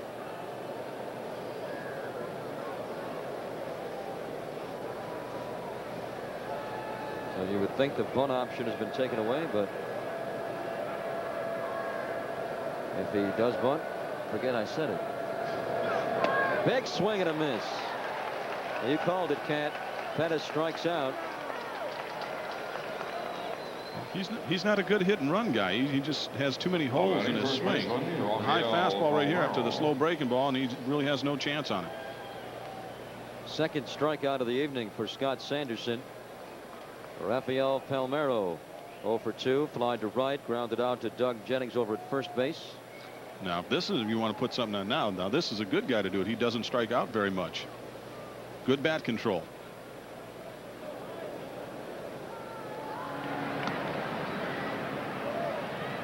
Rafael Palmeiro was a line drive hitter. What he is struggling with is the batting average versus the home run ball. He hit over 300 a couple of years ago, 307 to finish second in the National League when he was a member of the Cubs, but he was often criticized for not hitting more home runs at Wrigley Field. And last year he got off to a good start with this club. It was at 361 in late May to lead the American League in his first year with the Rangers. Then he tried to hit more home runs and his average fell apart. Well, there's nothing worse than getting a guy that hits a lot of line drives and tell him, gee, you know, you're hitting 340, but I'm not satisfied. You know, I want you to hit me some dingers. And the next thing you know, he's hitting 225, and then they go back. I think you ought to get that old stroke back. You know, guys that hit 300, home run hitters hit home runs. Yes. Guys that hit for average. You're lucky if you have one that's combined. Let the guys, you know, do what they can do best and leave them alone. You just end up messing up their minds. 1-0 is roped but fouled as he got the bat head out in front of the breaking ball, and it's a ball to strike. Well, the thing is, you need both. I mean, you need guys to get on base, hit for the high average, and you also need guys to hit home runs. Same thing was said about Wade Boggs, and still is said about Wade Boggs. They'd like him to turn the ball more and jack a few more out of Fenway Park, but Wade has stayed with what he knows, and that's hitting .330 every single year. And 200 base hits. I think I'd leave him alone. Looked like Houston wanted to go there. He is leaning a little bit. Down as a ball and a strike on Palmeiro. It is the top of the 5th inning. Rangers leading 3-0. Houston last year at AAA Indianapolis in the Expos chain stole 30 bases in just 102 ball games. We're going to get a pitch out right here. You can see they're looking for him to run right now. Work up on his toes. Pitches up. 2 balls and a strike. Bad guess. That just shows you how much the game has changed. I thought I saw the full fist down there. They're changing on me. I have to go down and talk to Dunk. I'll be back. Well, if you could steal it from up here, they'd probably be in a bit of trouble. I'm watching on the camera here. He's poised and ready. Houston's going. Pitch out. They called it. Quirk's throw is right there. And they nail him.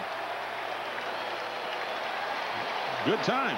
They must have heard me down in the booth, down the locker room, sent something down to Tony. That's a good pitch out right there. Nice and high for Quirk to hold on to it. Here you see Jamie coming out right up by the mask. One step. Bang. Right down to second base. We had him by a long ways. He never even made it. He's still not safe.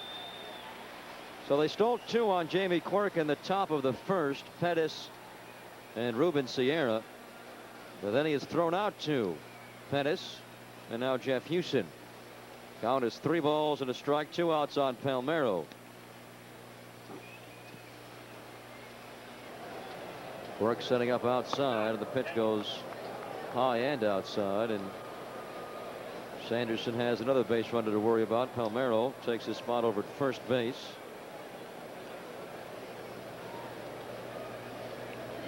Second walk issued by Scott Sanderson along with 2 strikeouts. And now he'll work to the guy that has done the most damage to him, Julio Franco. In his first at bat on a 3-1 pitch, Franco drove one out to right center. Good for 2 RBIs. He has 5 homers and 27 RBIs this year now. Curve just misses. In his second at bat, Franco grounded out to Willie Randolph.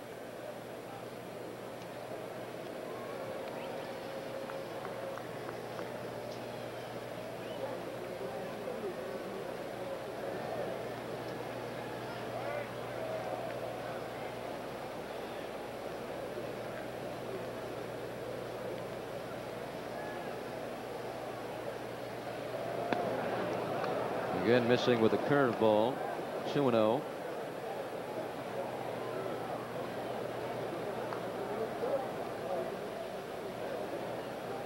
Julio Franco last year, his first with Texas, was an all-star, hitting .316.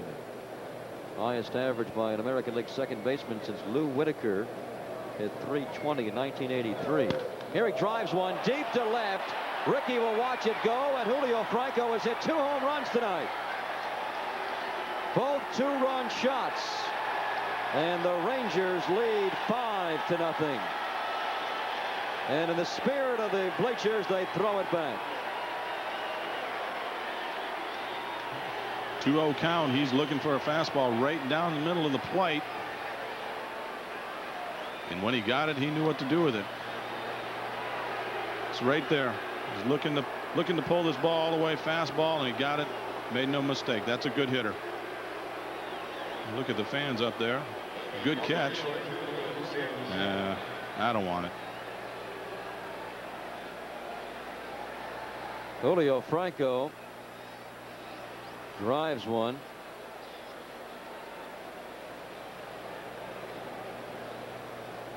.5-0. Third home run given up by Sanderson. Now he works to Ruben Sierra. Sanderson with a 3 tonight has now given up 8 home runs this year. Something that he is vulnerable with. He gave up 16 a year ago in under 150 innings of work. Ball is fouled off third base side. Ball and a strike on Ruben Sierra.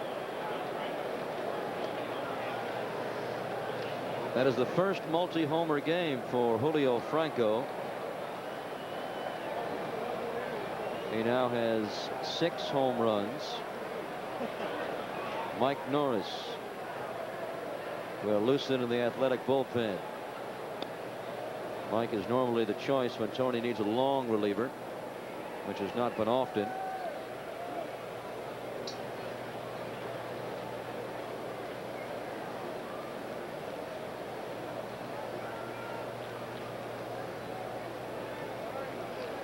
Sierra backs out. Norris has not pitched since the Kansas City series at Kansas City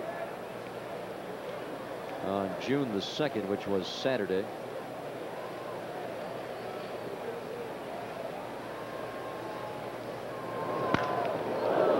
There's one smoked up the middle, a base hit for Ruben Sierra. Takes the turn, but Dave Henderson throws in. Well, Scott Sanderson was in the process of righting himself after a rough start. He had a very effective 3rd and 4th. Thanks to a toss out of Jeff Houston. He had the first 2 outs of the 5th, nobody on base, but then he walked Palmeiro and he fell behind Franco again. Franco's first home run, a 3-1 pitch, that one a 2-0 pitch. And now he's down 5-0 and working to Harold Baines.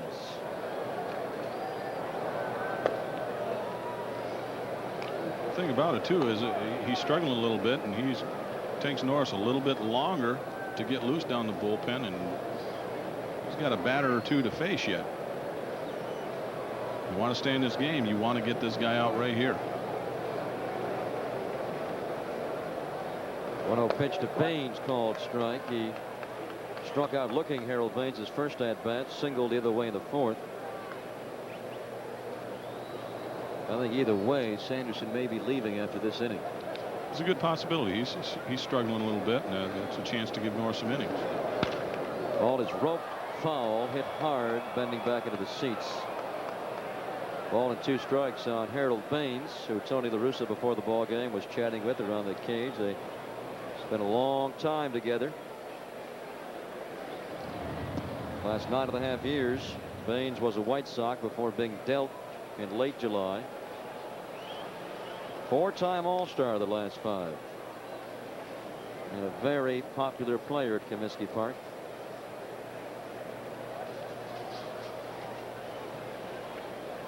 Since being obtained by Texas, his run production has fallen off dramatically. He has 24 RBIs coming into the ball game tonight. Rangers playing their 58th game.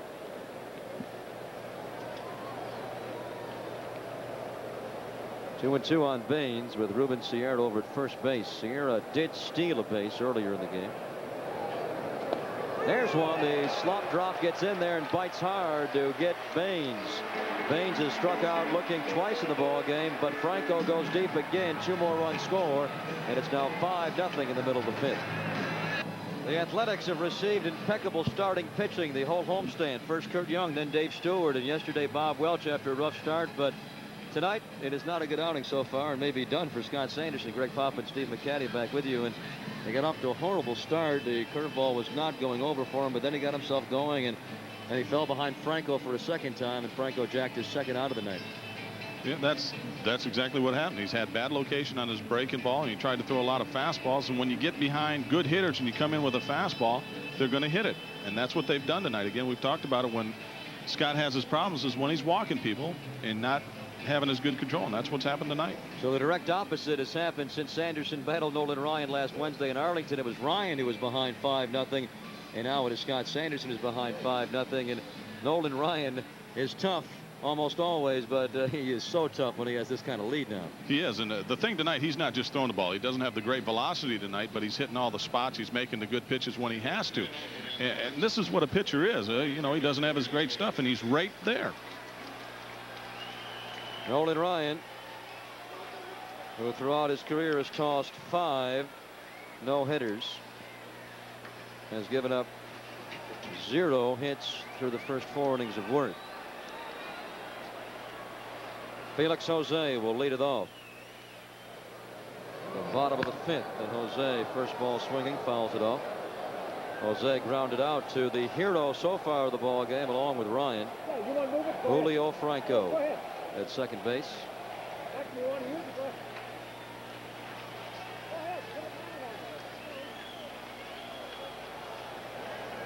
0-1 pitch. Called strike 2. We have periodically peeked down behind the plate to check out the jugs gun reading of the scouts down there, and they have read, I think 95 has been the highest on Ryan with the fastball. We'll try and keep you abreast of that. That one was pretty close. Another K for the all-time leader. Nolan Ryan now has 6 strikeouts tonight. We're just talking about some high octane, good gas fastball right down the middle, and you can't catch up to it. Dave Henderson grounded to short his first at bat. Ryan has not beaten the Athletics since 1979. Throughout his career, he is only 10 for 15, losing his last 3 appearances. They were speculating in the papers after his last start in Dallas. Is Ryan completely back? Well, he looks pretty good tonight. I think if he's not completely back, I don't want to see him when he is. A 3/4 Ryan is sometimes a lot better than 100% other guys. Well, that's what he said in coming back. He said, you know, I know I'm not fully recovered. I expect it to be there, talking about the pain the rest of the year, but it's a matter of coping with it and counting on it not getting any worse, and I'm prepared to do that.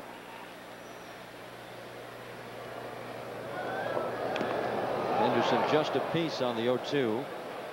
And that's certainly a credit to this man at age 43, pitching for a ball club that is 15 games behind the Athletics, and looking at a contract next year, if he decides to come back and play at age 44, that will pay him $3.3 million to risk further injuring the back and maybe not getting that huge payday. It's a pretty good compliment. Anderson just a piece again. That's why this guy's a stud. I'm telling you, you walk out there and you watch him, and he's out there all the time. He's a great competitor. Yeah, going out there and pitching with pain is very tough to do. And look at him. He's 95's only the highest he's hit so far. It just tells you something about his makeup. 0-2 again to Hindu, and he strikes him out. Well, now he's cooking. He has struck out 3 of the last 4 and 7 tonight. Just power against power right here. Fastball down the middle of the plate. Looks like they're swinging through the pitch more times than he's blown it by him. But he's getting them out.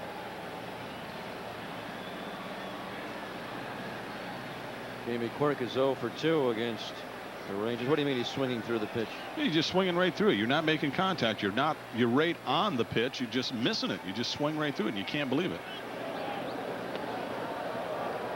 So you haven't timed out. You're just missing the ball. You're just missing the ball. Get down it. Technically, I don't think you can swing through it, but they have good swings. They're just not making contact.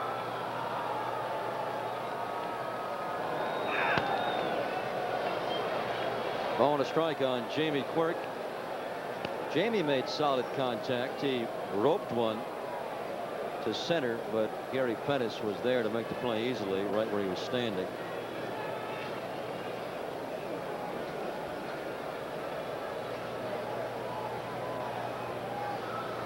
One pitch. Well, he is 1 strike away from striking out the side.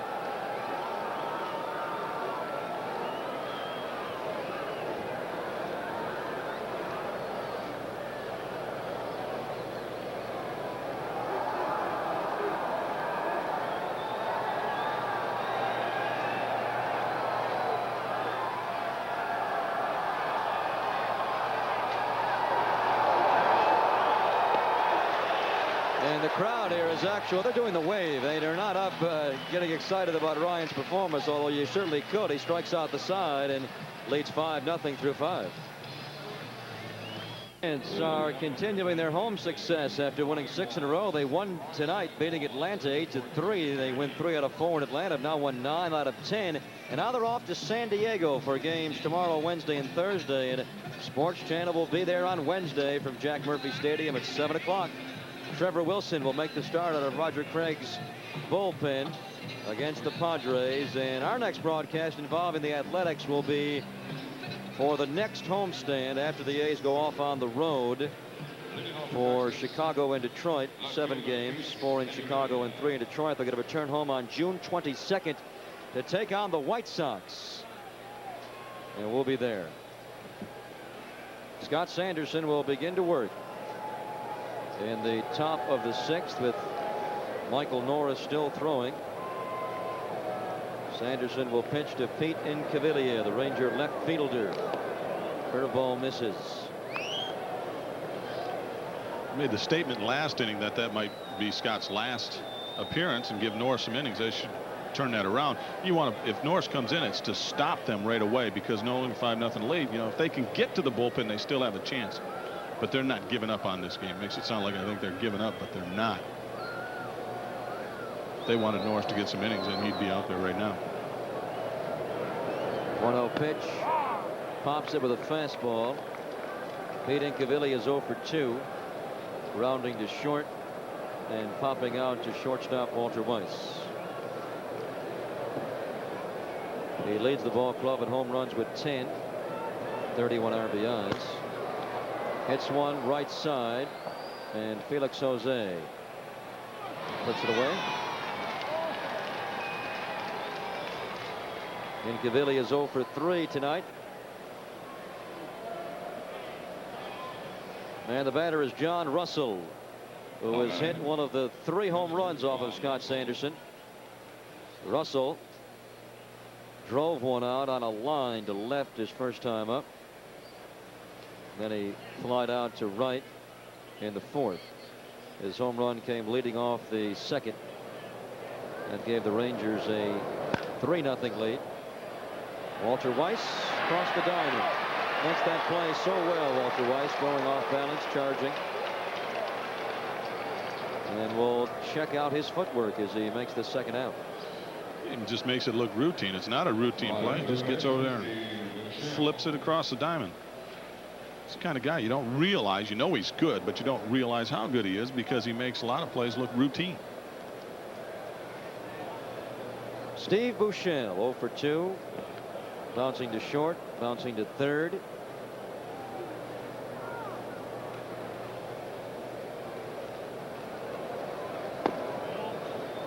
We talked about the adversity that Texas has had this year with injuries. Jeff Russell, their closer, guy who led the American League in saves last year with 38, is out. Arthroscopic surgery on his right elbow. This guy, Steve Buechele, was out for a long period of time. He missed 29 games after breaking a right wrist when he was hit by a pitch from Eric Plunk. And the Rangers were 12-17 without Buechele at 3rd base. And he has really not performed well since coming back. He's hitting under 200 at 198 coming into this at bat. He is now 4 for his last 23 and make it 4 for his last 24 on the check swing. He is retired. Just when we're set to hang out Scott Sanderson, he battles back. He goes 1-2-3 in the top of the 6th. He trails Nolan Ryan 5-0. Just 4 other games in the American League on this Monday night. Tom Brookins, a single in the 12th, brings home the gamer, and then Doug Jones goes out and gets his 20th save to tie Eckersley and Thigpen for the American League lead as Cleveland cools off the Red Sox some more. The Blue Jays had won 4 straight. The Brewers had lost 14 of 18, but Greg Vaughn goes 3 for 4 with an RBI and a steal. Dan Plesac saves at 11th, and they win it 4-1. Chicago, they have won 3 in a row. Carlton Fisk, a solo home run, his 5th. Melito Perez versus former A Matt Young in that ball game. And the Kansas City Royals pitching Tom Flash Gordon against Bert Blyleven, trailing as Dave Winfield hit another home run That's his 8th of the season. Winfield has really been a tremendous spark plug for the Angels. They are playing extremely well. It all occurred right after they made the deal to get him from the Yankees. We were in New York, had a chance to watch him take BP when he was really struggling and they didn't want him to play. He was hitting the ball exceptionally hard when we had a chance to look at him, and the guy can still play. Nolan Ryan to Walter Weiss. Walter Weiss is the only Athletic to reach base tonight. Nolan Ryan threw 5. He drew a 1-out walk in the 3rd, stole a base, but was left stranded. And now he's down, no balls and 2 strikes. Ryan has struck out 8 tonight, all swinging, bringing his total to 5,146.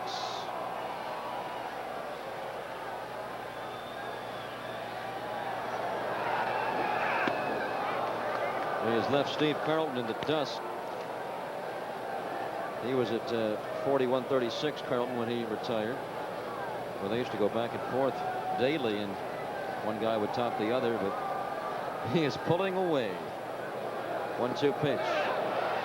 And there's another, number 9 tonight. 5,147. Breaking ball right here. Walton sees fastball and goes, tries to hold up. Get the side view on it. He looks like he went around. Walt's not real happy right there. Very close, but was called out. The last 4 Athletics to come up, and 5 of the last 6 have struck out against Nolan Ryan.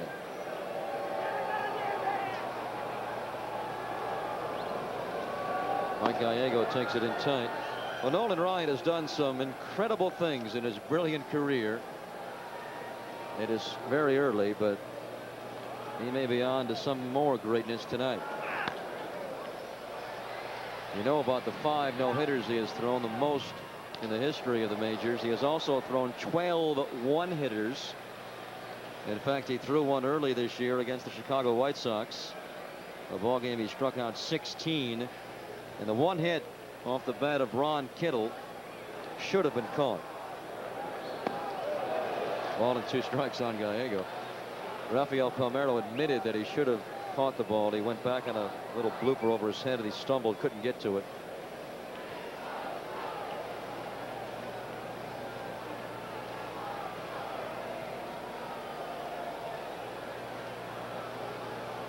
One-two pitch.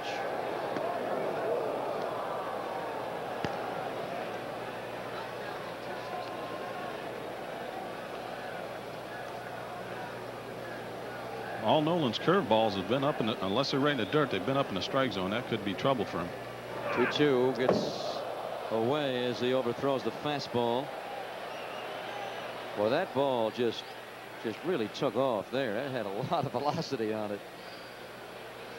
It's a catcher. You call a fastball, and you know it might be up in the strike zone, and then you still can't draw leather on it. It's some rushing up some gas up there.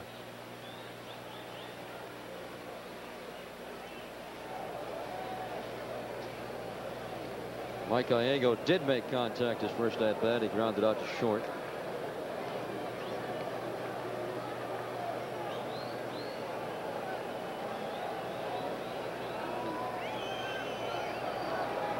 Three-two pitch. He walks him. Mike Gallego is the A's second base runner of the ball game. Drew 5 1/3. Both on via walks. And here's Ricky, who was 0 for 2 tonight. He popped to short and he struck out.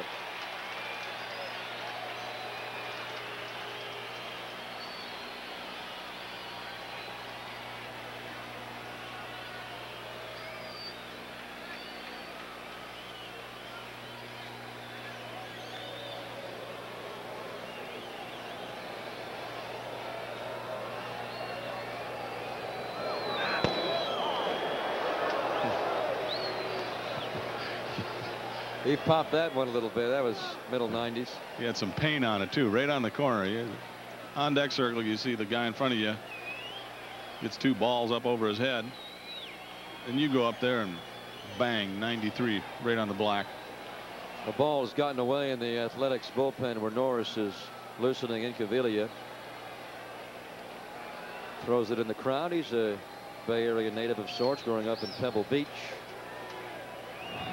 He may want to run for office later on, getting a few votes.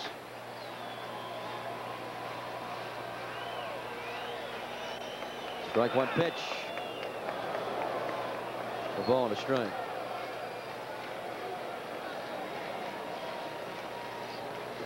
See Palmeiro really coming off the bag hard. He's trying to block anything, get a good jump. He's holding the base runner on. He wants to get over and cover as much ground as he can and try and save it. Anything hit on the infield. He was way over to the right of that cut right there. It was kind of unusual for a first baseman.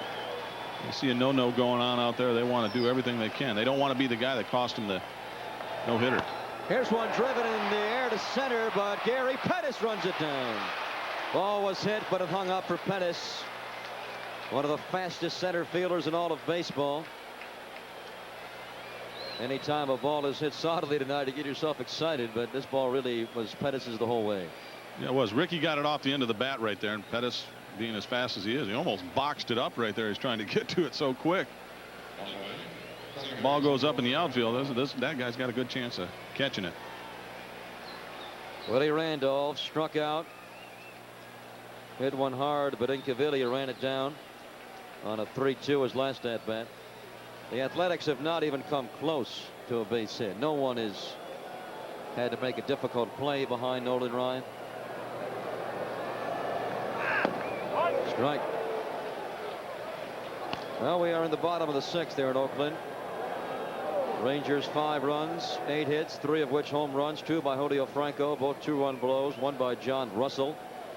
The A's have nothing on nothing. Only 2 walks is all Sir Nolan has given up so far. And here he goes again, jumping ahead 2 strikes. He has struck out 9.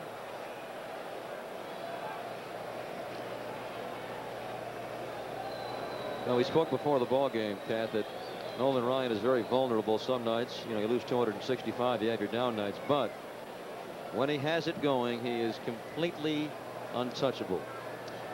In control. He can put the pitch just about where he wants to, throwing that hard and that kind of off-speed stuff. Very tough to hit. 0-2 is hit in the air, and Ruben Sierra gets it. Nolan Ryan is on his way through 6. No hits. 5-0 Rangers. Philly in the first game. Montreal wins behind Kevin Gross's 4-hit shutout. In the second ball game, good pitching duel. It is 2-2 as they have played 7 full. The Giants do it again. They are just cooking. The Giants have now won 9 of the last 10. They win 3 out of 4 in Atlanta. They're going to head to San Diego. We'll have the game for you Wednesday here on Sports Channel. Scotty Garrelts, the winner. He is 3-6. Kevin Mitchell, number 16 in that ball game. Chicago cools off the Mets a bit, 8-5, as Ryan Sandberg goes 4 for 5 with 3 runs scored, a couple of RBIs. Mitch Williams, the former Ranger, wins it out of the bullpen. Paul Ossenmacher saves his second. Astros defeat the Dodgers by a 5-3 score. The Astros playing very well, as they have now won 4 in a row after sweeping the Reds over the weekend. And Pittsburgh and St. Louis piling up some runs in St. Louis. They have played 8 full, 8-7. Pedro Guerrero slamming his 7th of the year. Scott Sanderson's night is done. He goes 6 full and now gives way to Michael Norris. Norris 1-0 with an ERA 3.57, making his 10th appearance. Giving up 20 hits in a 17 2/3. He has not pitched since over a week ago. 10 days ago in Kansas City. First pitch to Houston, runs in tight. He came in for Mike Moore, who was knocked out early by the Royals. Moore went just 3 1/3, and Norris wound up going 4 2/3 and pitched pretty well. Gave up 5 hits, just 1 run. It was earned. Didn't walk anybody and struck out 3 in Kansas City, a game the A's would lose 10-4. Ball and a strike to Houston. 2 balls and a strike. A guy like Mike, when it's been that long off between appearances, he likes to throw a lot of off-speed stuff, and it's hard to control it. tend to overthrow it or just be wild. 3-1. So Scott Sanderson's 3-game winning streak will, I don't want to say it will end, but it is on its way to ending unless the A's can get productive against Nolan Ryan. They have 9 more outs to work with, but they have not touched him yet. Houston a little bit fooled there, and it's 3 balls and 2 strikes.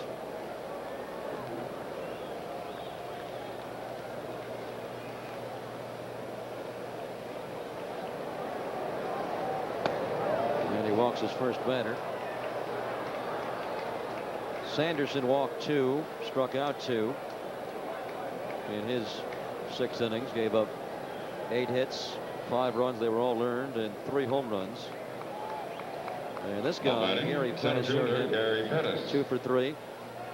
Couple of opposite field base hits. He stole 1 base, was thrown out trying to take another. He also struck out.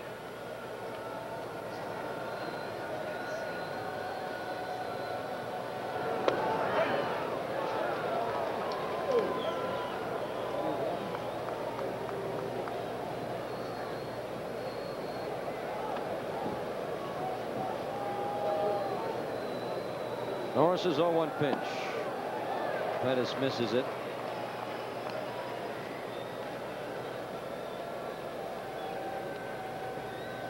Mike can be exceptionally tough on this guy with that screwball off-speed stuff. He gets that screwball over, or I should say he doesn't get it over. It looks like a strike, and then it breaks down and away from him.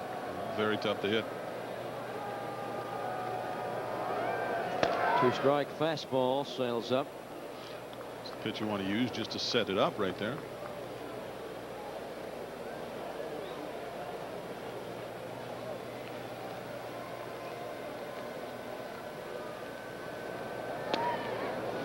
Two balls and 2 strikes.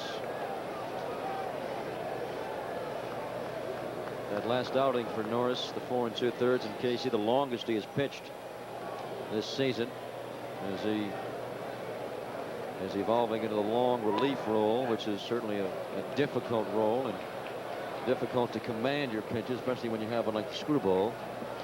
Yeah, it is. It's a very tough role to get in there. Even if you just throw straight fastballs all the time, it's tough to do. You got to get out there and get some rhythm.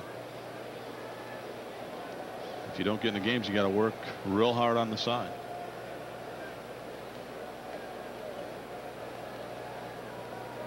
Three-2, called strike. So Gary Pettis has to think about that one. His second strikeout of the night. Pettis's. He is going quietly, but rather slowly.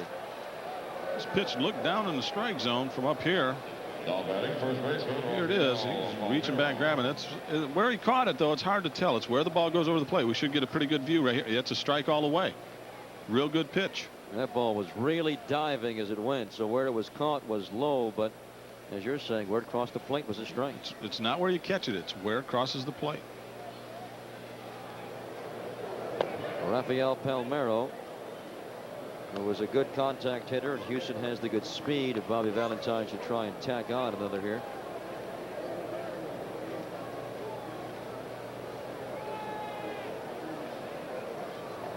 One-0 pitch, swings through it. Jamie Quirk all night long.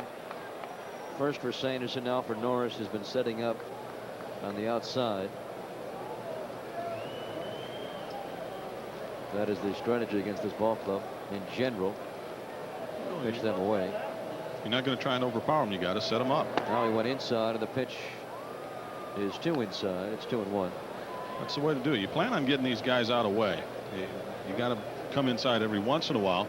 But the key to being effective that way, pitching away, is by throwing strikes. If you don't throw strikes and you keep the ball away, they'll start looking out over the plate, and then they'll crush you. 2-1 pitch. 3 balls and 1 strike. Palmeiro is 0 for 2, fly to right, grounded to first, and walked and scored. Actually, he jogged around after Julio Franco blasted one out to left field. Called strike 2. Nice screwball right there. It's 1-3-1 count. All you have to do is get that screwball anywhere over the plate. Even if they're, they're probably looking for a fastball. If it's a screwball up in the strike zone, they really won't make good contact. These guys have never seen Mike Norris pitch. They're getting a taste of his screwball. 3-2, runner moving. Norris, he goes to second, and there's no play there. They still get Palmeiro at first base. But Mike Norris made a mistake. Houston was on the bag as he threw it. He had no chance to get him. Walter Weiss had to make a quick recovery to get Palmeiro. Here's a pitch, a screwball, one hopper right back to him. He looks right at second base. He should know he doesn't have a chance, but still, it's not that you take a shot at it because you know the guy doesn't have great speed. I don't think he realizes how quick that Houston got off there. There he goes. It's a hit and run. He's looking back all the way and just had no idea. Not close at second. He's safe. But they do retire Palmeiro.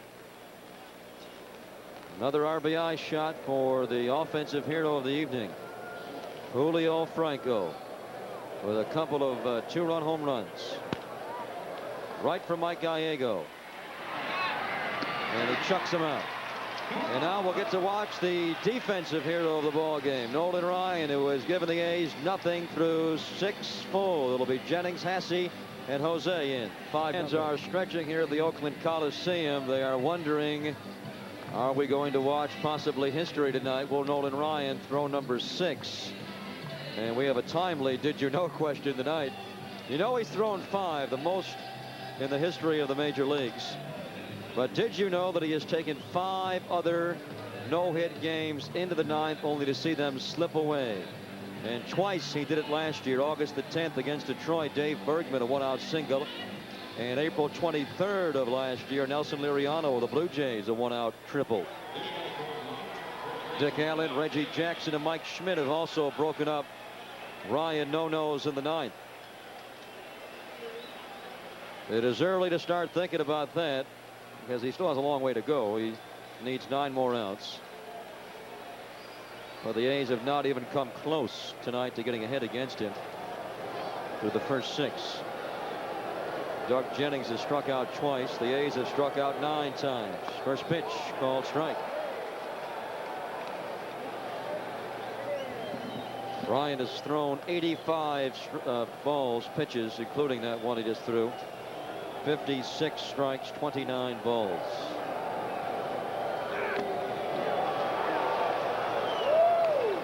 Make it 57 strikes. He really is. He is in a zone. He is locked in it, and it's even more incredible when you take into account this is only his 2nd start since missing 3 weeks with those lower back spasms. He said he won't throw Jennings a curveball away. He's sticking to it. Cost him the game last time down in Texas, throwing that breaking ball away to him after a bunch of fastballs there.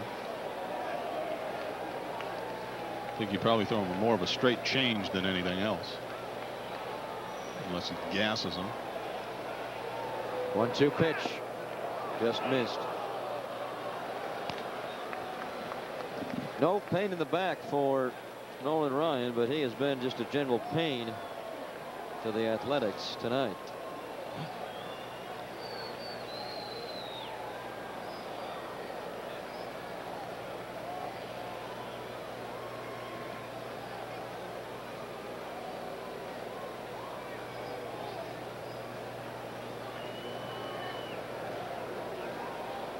Doug Jennings, 2-2 pitch to him, down low, 3-2. That's the thing that's amazing about Nolan. He's got such a great fastball. He's got him 2-2. He's been pitching him away all night. He's perfectly set up for some gas inside, a fastball inside, but no, he wants to throw him the straight change and away. Now he's working with a new catcher tonight, John Russell, who was catching his first Nolan Ryan game. How much will he be a factor? Will Nolan just throw his stuff? Well, Nolan's going to throw his stuff.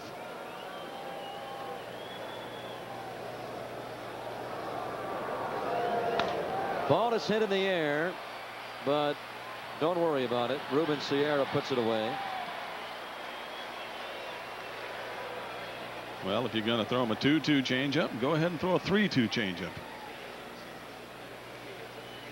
Ron Hasse's 0 for 2, striking out, fly to center.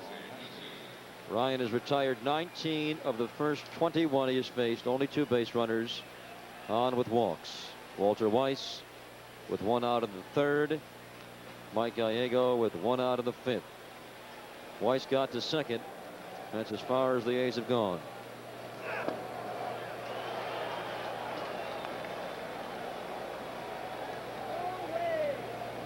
In addition to the 5 no-hitters, we mentioned before that he has thrown 12 one-hitters, tying Bob Feller's all-time mark. Just outside, and he and Bob Feller don't get along too well. In fact, Nolan claims that Feller has been really critical of his abilities, saying basically what we said before, that Nolan is not much over 500.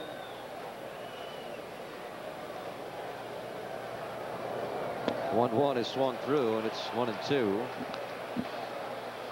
Ryan claims, Cat, that goes back to 1974 when the Angels staged a promotion in which they were checking to see if he could break Feller's all-time speed record. At the time, it was 98.6, and some scientists from Rockwell International set up equipment at Anaheim Stadium, and Ryan went 100.9, and Feller didn't like it, and that's the reason that Ryan says that Feller's been hard on him.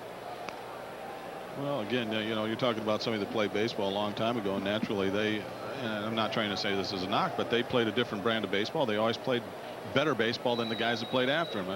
You run that motorcycle like he did for the test for Feller. Right. He says he only threw 3 pitches, and then he was throwing 110 miles an hour. Well, I don't know about that. 2-2 pitch, just outside.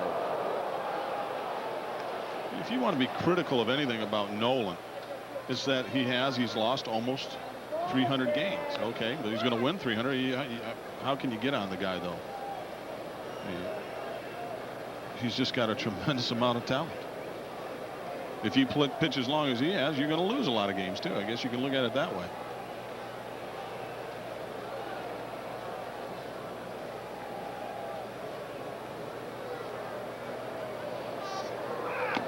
Struck him out. 10 strikeouts for Nolan Ryan.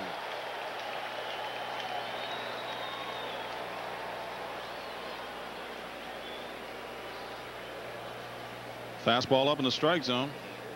Just unable to come up with it. And look at it. This is nothing but power right here. Look at that leg kick. And he just follows through. Great arm action right there. Great mechanics. Here's Felix Jose, and the crowd is coming to life here.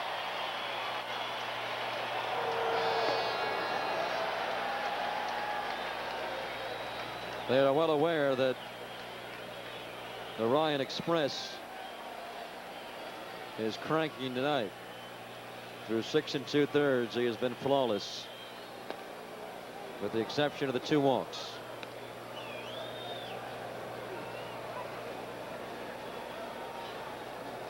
He's got the changeup working. That's what I think is making him more effective than just his fastball.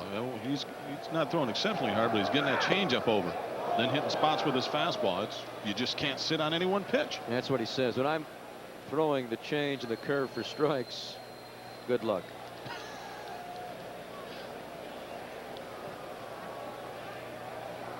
Two balls and 1 strike to Felix Jose.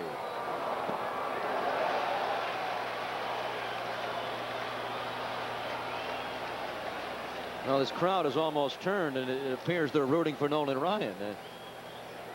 They came in here looking for the A's to maul them, but they figure, well, 5-0. Let's watch a slice of history. I'm sure they'd like to see the no-no, but if he gives up a hit, I think it'll change right back that they want the A's to score 6. Here's the 2-2 pitch. He goes full again.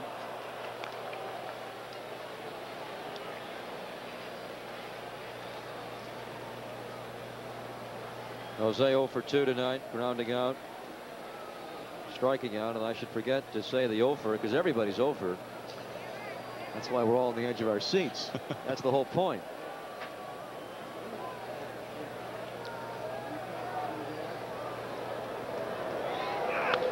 Well, that leg kick tonight, he is really driving through. That leg hit him right in the forehead, it looked like that time. He's really bringing it up and driving through. he's just got real good mechanics. That's why he's never really had a serious arm injury or anything like that. He is so smooth out there. Everything's compact and just all heading towards home plate.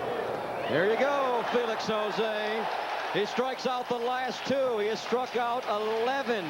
And Nolan Ryan is now 6 outs away from no-hitter. He leads, and Ryan is doing his thing. The question is, will he do it all the way through? Through 7. He is on his way to number 6. No hitters. Sandy Koufax through 4.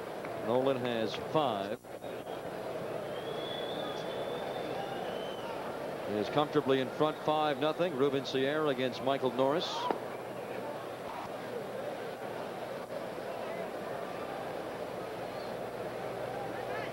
Ruben Sierra is 0 for 1, walking twice. He flied to center. Takes a strike. Count is 2 balls and 1 strike. Sierra was rather outspoken last year when he finished second to Robin Yount, the MVP balloting, saying they stole it from me and it will make me work harder to get it because I deserved it. I think that's so outspoken. Well, most guys, when they finish second, robbed. would say he was very deserving, Robin Yount, future Hall of Famer, but Sierra went right at him. Ball is wrapped foul. Picked up by Toby Harrah, former Ranger infielder. A few guys spell his name either way. It says the same thing. Great distinction. H-A-R-R-A-H. He's probably in better shape now than when he was playing. He was in pretty good shape then. 3-2 to Ruben Sierra. Now Mike Norris looking good himself. Norris has struck out 2. It's called a screwball. Here it comes. And look at the break, down and away, way out in front. Tough to hit. Put a bunch of left-handers in the lineup. That's the way a lot of people used to think they could be successful against Mike. Left-handers, but that was right to his power. All that screwball down the way. That's tough to hit. It's called the screwball because very often you are when facing it. Here's one wrap for Willie Randolph. And Nolan Ryan's not going to have a lot of time to rest here. Looking forward to the bottom of the 8th inning. A's are going to send up scheduled 6, 7, and 8. Dave Henderson, Jamie Quirk, Walter Weiss. But Tony does have a good selection of pinch hitters to go to. Mark McGuire, Terry Steinbach, Carney Lansford, Ken Phelps, who knows a thing or two about breaking these things up. Just ask Brian Holman. One thing I can almost guarantee you, if Kenny Phelps comes up, he probably won't be getting the first pitch fastball.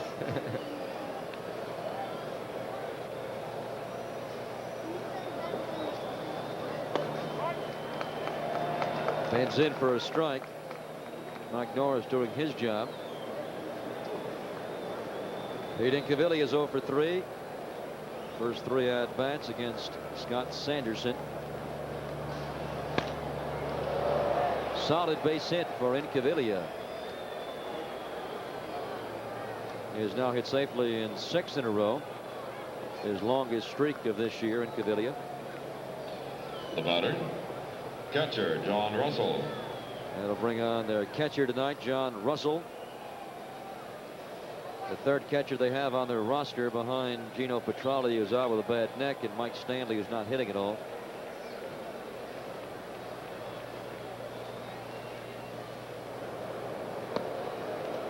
Ball dives down nicely.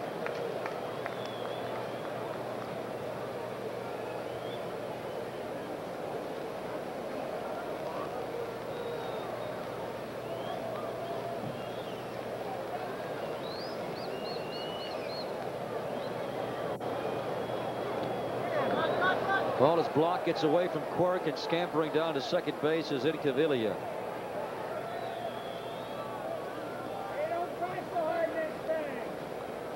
Tough pitch for Jamie to handle right there. Did a pretty good job. Kept it out in front of him. Screwball down to dirt. Very hard to dock, especially when it's going that quick. Made a better play than I thought he made.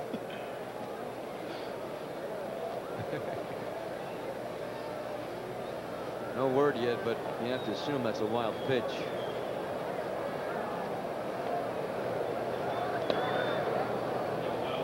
It is now confirmed. We have confirmation. That is a wild pitch.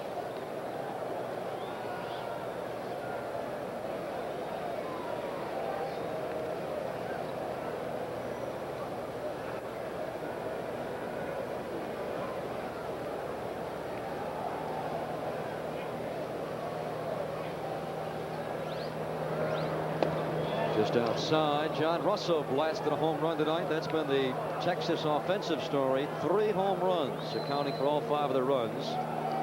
2 hit by Julio Franco, both 2-run blows. 1 of the first, 1 of the 5th. In between, Russell hit a line shot over the left field wall, leading off the second, all off of Scott Sanderson. And Mike Norris goes full now on Russell. 3-2, 2 outs, top of the 8th. Some real close pitches right there. I know Mike's not real happy about that.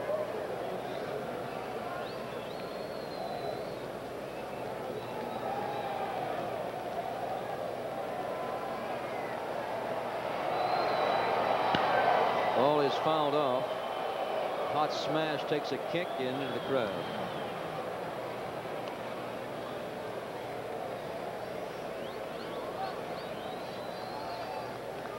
A's and Rangers go again tomorrow at 12:15.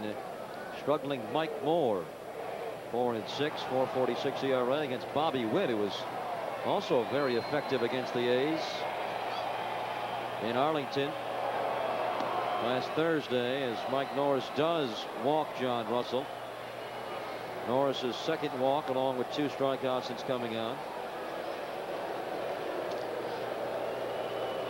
Mike Norris, one of the greatest stories, funny things that happen to a pitcher when they're out there.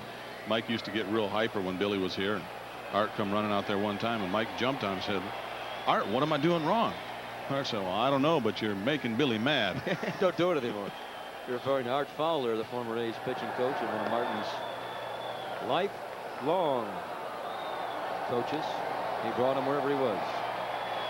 Except the last couple times to New York. Yeah. And George wouldn't let him come there anymore.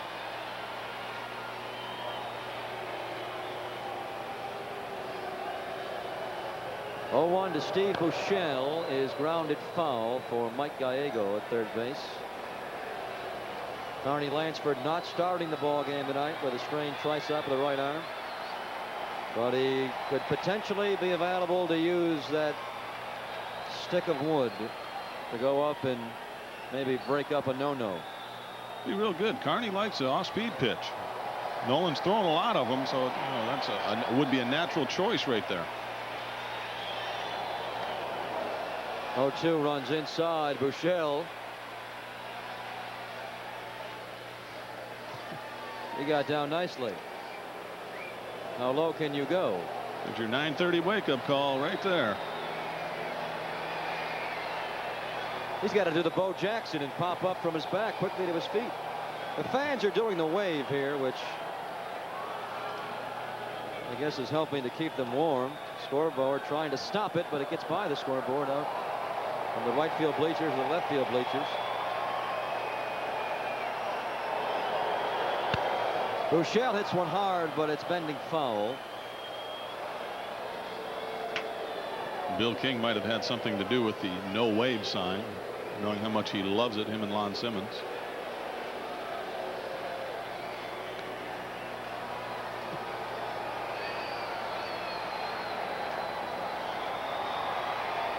Buechele goes back in. Mike must be having a problem with his curveball right here, because usually he has a real good curveball, and he has yet to show it. He's been throwing a lot of screwballs, but normally he has a real good curveball too, and he has not broken it out yet.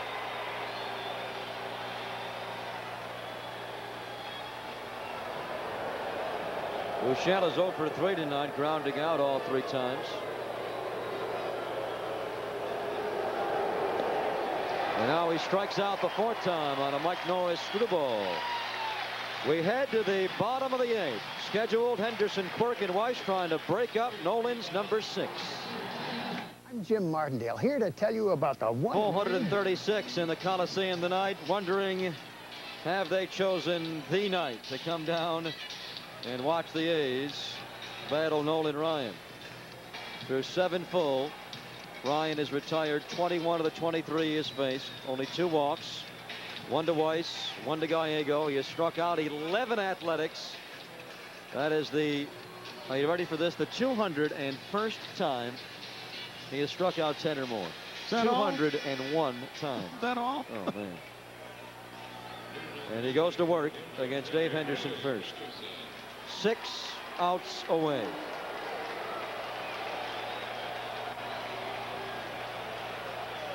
Henderson, in his 2 at-bats, bounced to short, struck out. And coming out on deck is Carney Lansford to hit for Jamie Quirk. So Tony does not want the A's to be no hit. You can bet on that. First pitch, right through it. Tony was talking about Brian Holman and pitching the perfect game here, and he said, you know, we weren't going to win that ball game, but I do not care. I do not want anything that superb done to the Oakland Athletics. I don't think anybody wants to be no hit. But sometimes you just can't do anything about it. Ricky Henderson's pretty good at breaking up no-hitters. I played with him when he broke up 2 in the 9th inning within a week. Really? Steve Renko with the Angels, and then Louis Tiant. El Tiante. Now Ricky is scheduled to come to bat 1 more time. He would be the 2nd out of the 9th. Here's the 0-2. Nolan overthrew that one a little bit. He tried to throw that right through John Russell. Carney Lansford. I mean, that's a great idea to pinch hit Carney right there too, because you know if Phelps comes up, he's going to get a lot of changeups. Carney likes the off-speed pitch. It's coming right into him, and he can handle the bat well, as we all know.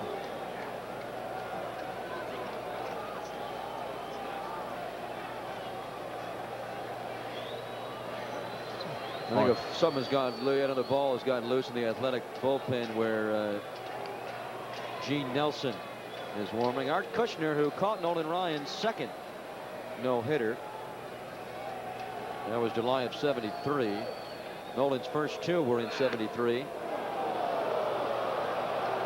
They had 1 in '74.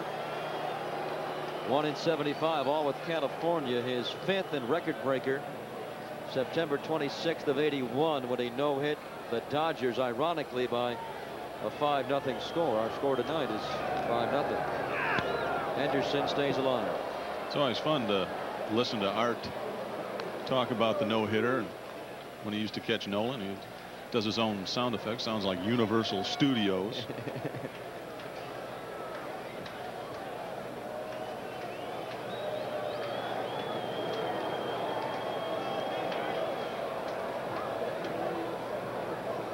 Two balls and 2 strikes on Dave Henderson.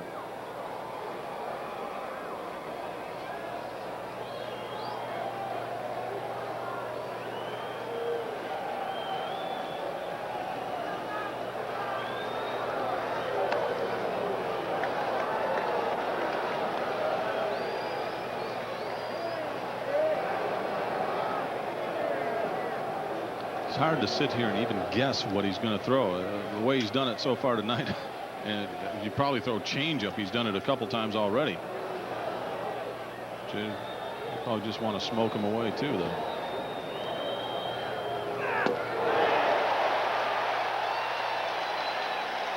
Well, when you can go at 95, go at 95. Ryan has struck out 12 tonight. He is 5 away. That's some cheese right there. Look at that leg kick follow through. Just a good old-fashioned hard ball, as they call it. Well, here comes one of Tony's bullets. He only has a couple in the gun, and this is one to use. Carney Lansford, who has missed the last 3 with a bad right tricep muscle. Going to step in there. The guy who finished 2nd in the American League last year in hitting. He's going to try his hacks, trying to break it up.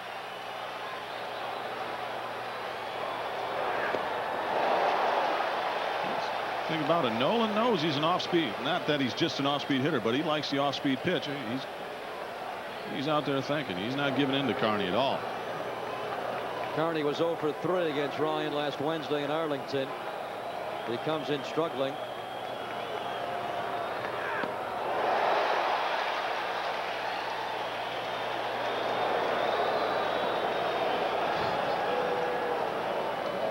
Carney's in the midst of a 3 for 28 string. They ask you to come off the bench cold and swing at the express. He's digging in tight. Carney wants it. A good chance he's going to get it, too. He's got a lot of pride, Carney Lansford. Here's the 0-2 pitch. Struck him out on 3.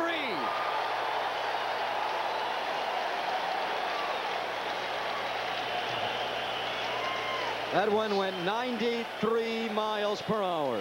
Don't leave the TV. No. He has just turned it up a notch right here, these last two guys. Yes. Don't he has struck go away. out 4 in a row, Cat. He has struck out 13 tonight. Walter Weiss, one of only 2 ways to get on base. He walked. That's not just striking him out. That's blowing him away.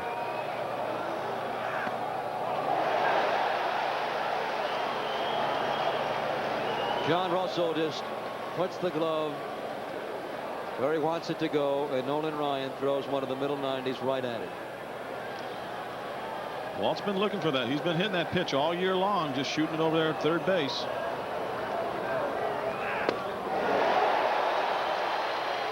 But then again, we're shooting it off somebody else. Well, the entire baseball world is tuned in to this right now. Nolan Ryan is 4 outs away, and he's just 1 strike away from this out. 0-2 pitch. Walter Weiss hits it, an accomplishment in itself, but Steve Buechele in foul ground, and Nolan Ryan is now 3 away. Mike Gallego is scheduled to lead off the 9th. And then the top of the order, Ricky Henderson and Willie Randolph.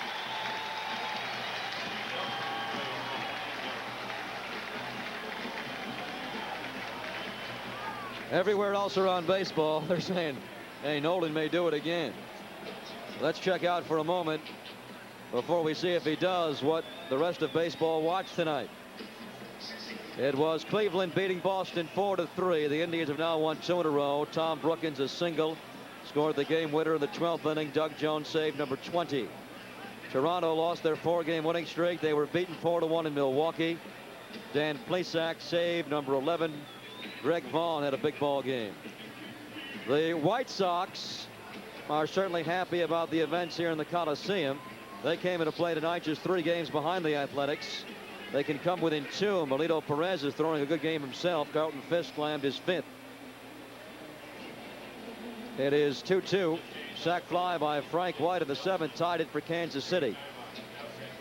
That's all in the American League.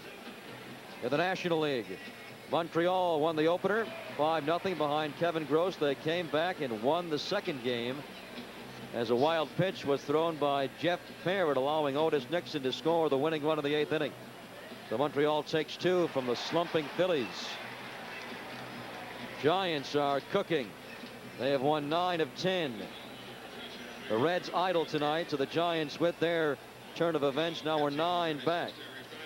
They'll go to San Diego for 3 beginning tomorrow. Cubs beat the Mets 8-5. Dodgers lose at the Dome 5-3. And Pittsburgh 8-7. They hang on and win. Stan Belinda, just called up from AAA, gets the win. He's 2-1, beating Niedenfuhr. Guerrero slam number 7. Gene Nelson is in, and he's throwing to a new catcher also. Terry Steinbach comes in for Jamie Quirk, who was pinch hit for by Carney Lansford. Nelson, the A's 3rd pitcher of the night. Jeff Hewson fouls it off, a ball and a strike to him. Jay Nelson has thrown very well this year, 1-2 with an ERA of 1.35, 3 saves. He's given up just 19 hits, walking 5, striking out 16 in his 26 2/3. 1-1 to Houston, misses. He misses. Nelson, last pitched at Texas last Wednesday, going 2/3, giving up 2 hits.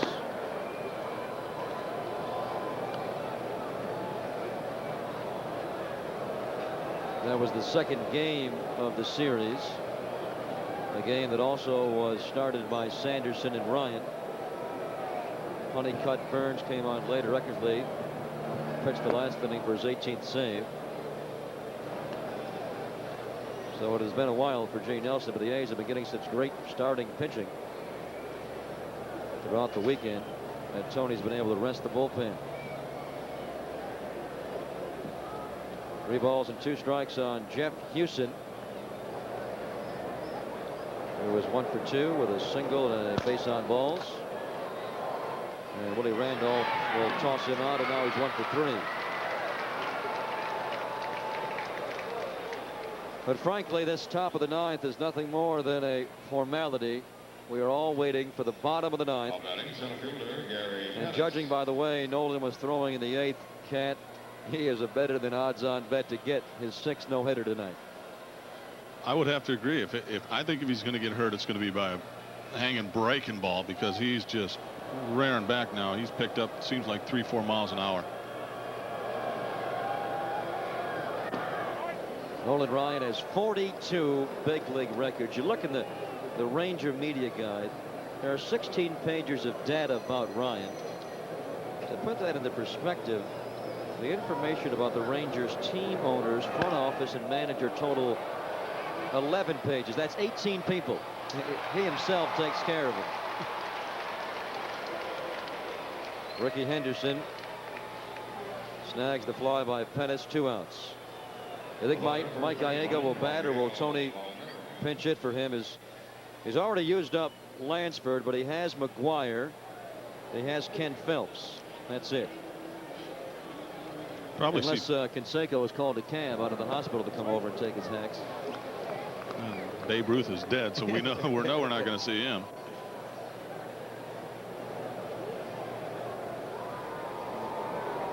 You think he'll go with McGuire or somebody?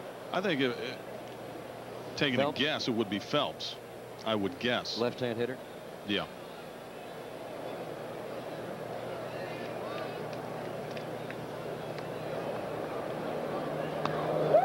Pitches outside. Well, if they do bring up Phelps, that'll set up a bit of deja vu. And he's holding not 1 but 2 bats. He's picking out the one he wants. It looks like he may hit. Yep, he's going for a helmet. Here's a fly ball. Palmeiro hits it pretty deep, but Ricky's on the track, and he makes the play. Ricky himself is scheduled. It is the number 9 hitter, Gallego, and Phelps is going to throw on a helmet. He's coming up. And then it'll be Ricky and Willie Randolph. Those 3 men are in the way of Nolan Ryan.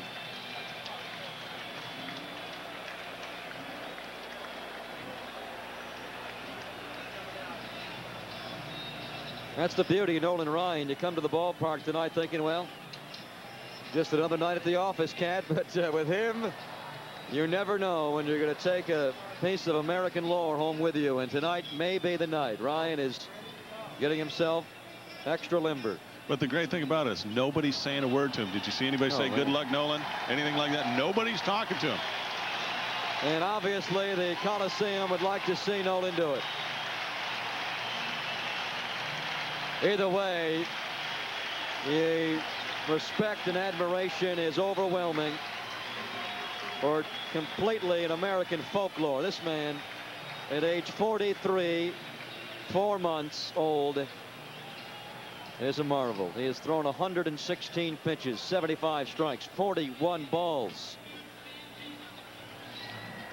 Sandy Koufax threw 4, Cat. He has 5, looking for 6. What a difference a week makes. He threw that many pitches in 5 innings the other night in Dallas. Yeah, exactly. He threw 113 in 5.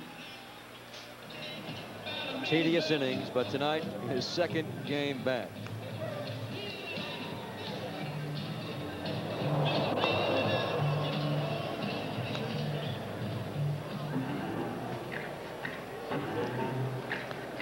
Ken Phelps will be the first man to try and break it up.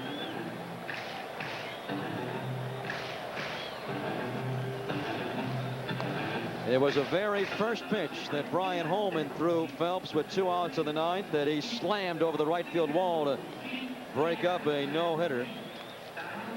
And a perfect game. Not just a no-hitter, but perfection. Ryan has been nearly perfect. He has walked 2. That's Brian Holman. That's not Nolan Ryan. Yeah. He threw. He's going to be a good pitcher, but I'll tell you what, we're talking a completely different fastball.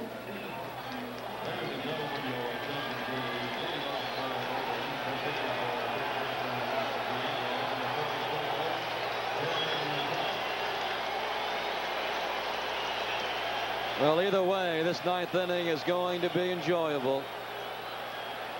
Nolan Ryan is 3 away. Ken Phelps did not hit against Ryan in Texas last weekend. The fielders are probably more nervous than Nolan is because they don't want to be the one that does not make the play.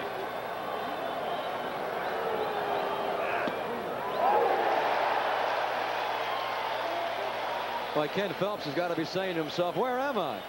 Am I in Oakland? I mean, the whole place explodes when he takes a strike. That'll never happen except for a scenario like this.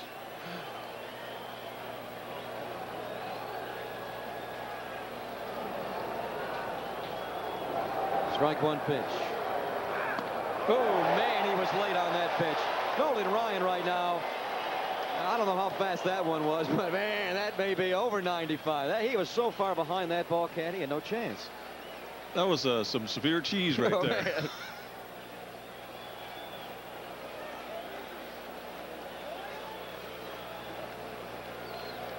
When you look back and ask the umpire if that was a ball, and he says, oh, I don't know, it sounded high. 0-2, misses. Nolan has 13 strikeouts tonight, 5,155 in his career, but on that list you will not find the name Ken Phelps. He has never struck out against Nolan Ryan. And he has seen him a number of times. He hit against him a number of years with the Mariners and the Yankees. Although Ryan has been tucked away in the National League for a few years with Houston up until last year. 1-2 pitch. Well, Ken Phelps, you're on the list.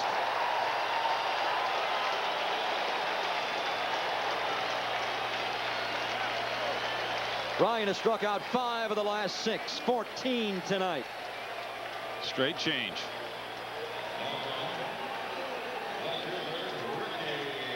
Look at them. They're nervous over there. Big reaction. Strike 3.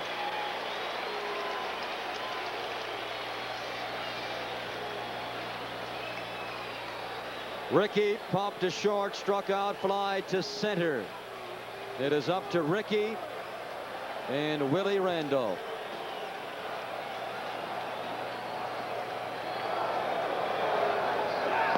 Strike 1.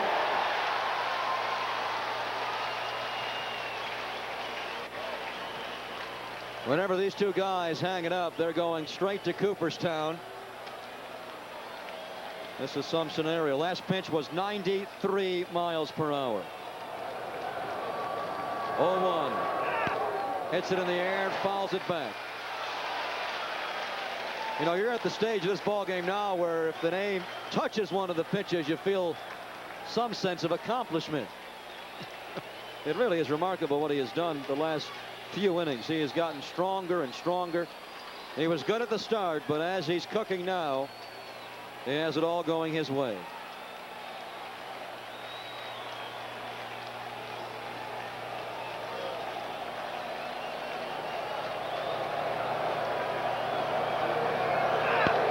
Ball is hit in the air. Could be playable down the line. Palmeiro giving it all he's got. Can't get it.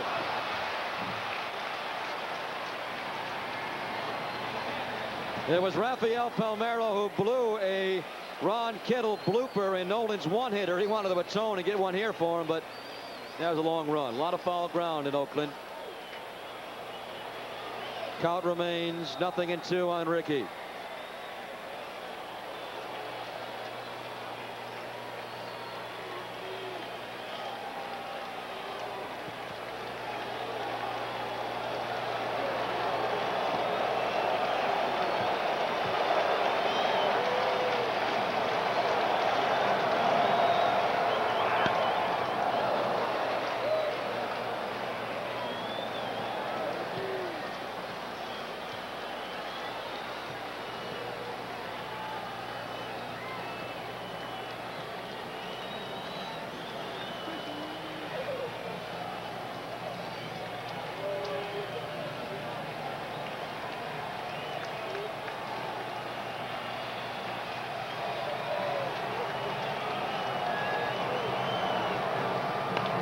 Check swing.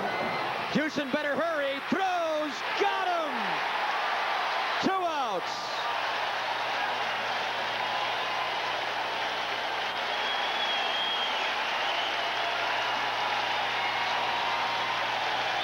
Willie Randolph stands in the way of Nolan Ryan and his 6th no-hitter.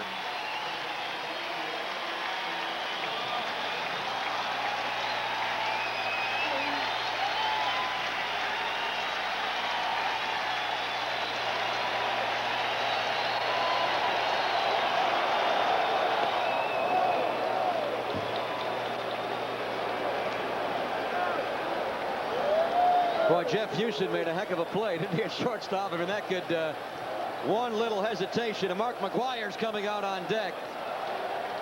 In case Randolph draws a walk, that would build the scenario some more, but one little hesitation by Houston, and Ricky has an infield single. Well, again, he does not, no one wants to be the guy that causes him to no-no, and he had to get rid of it and made a real good play. 1 ball and no strikes. One of the few times tonight Ryan's been behind. And now he's behind 2-0.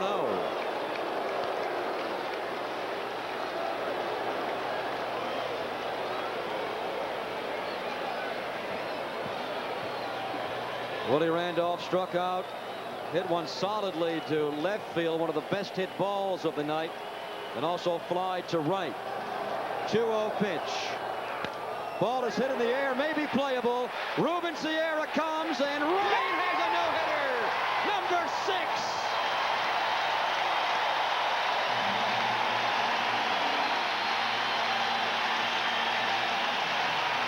Not only are his teammates mobbing him, but a number of fans have climbed over the wall to get to Ryan.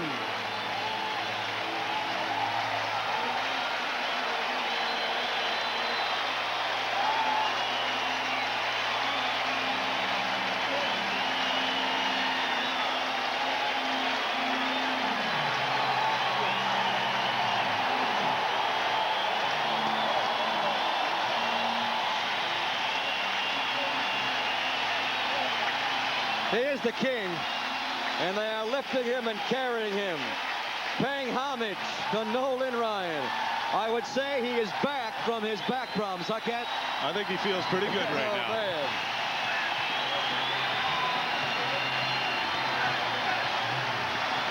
We hope to talk to Nolan Ryan coming up on the postgame show. A slice of history brought to you tonight. 5-0 Rangers.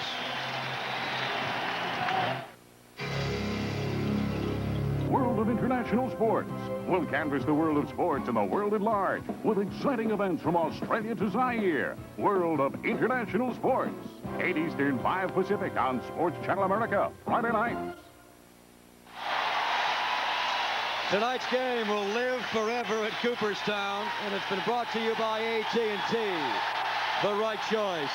And you made the right choice. We all did by being here and watching Nolan Ryan pitch his 6th no-hitter. He is the oldest man to pitch one.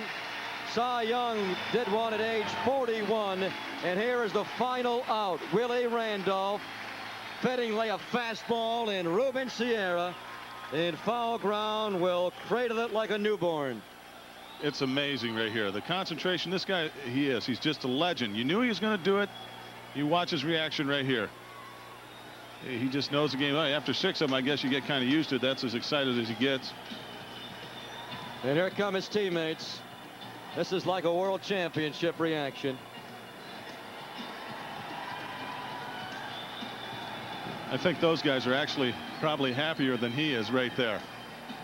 What a lift it is for a team that is having a miserable season. They came into play 15 games behind the A's in the American League Western Division, but tonight they feel like king of the world because the king pitched for them. And you know, he was good at the start, but as he got going later on, he became completely untouchable. Merely fouling a ball off was an accomplishment. The thing that's so amazing about it is when he started the game off, he was throwing pretty good and he was getting his curveball over, his changeup over. Then he picked it up a notch. After about the 5th or 6th inning, he just started blowing some cheese right there, about 95 miles an hour. And that's what the great pitchers do. They rise to the occasion, and he did it. And the thing that is so incredible is that this is Nolan Ryan's 2nd start since coming off the disabled list. He pitched last Wednesday against this very same athletic club. He pitched well, but nothing like tonight. And, you know, a guy that was a physical question mark heading into the ball game was anything but a question mark in any way, shape, or form tonight. It's amazing. Talking to their trainer before, he says, yeah, he's still stiff, maybe 80 to 90%. Then he goes out there and does that. It's amazing. I'm still in awe just thinking about what he did right there. People, you don't realize how hard it is to do it. And then when your back's hurt like that, it's unbelievable. Yeah, you know, as sportscasters, we're supposed to be objective and keep it right down the line. But I'll admit it. I mean, in the 9th inning, I think everybody wanted to see Nolan Ryan get a piece of number 6. I did. I mean, it's great. I mean, a guy like that, he's a legend. That's what he is. He's a legend, strikeout king. He's going to win his 300 games. But to see that, whenever you see somebody do that, perfection like that, not a perfect game, but a no-hitter, it's always amazing. Yeah, only 2 base on balls. He was nearly perfect in the no-hit game tonight. He only walked 2, Walter Weiss and Mike Gallego. He struck out 14 more batters tonight. And here's a sampling of some. This is Felix Jose. That's the raw heat. There's Dave Henderson. There's Jamie Quirk. There's Dave Henderson again. There's a big at-bat when Carney Lansford came in a pinch hit. Check swing. Felix Jose went too far.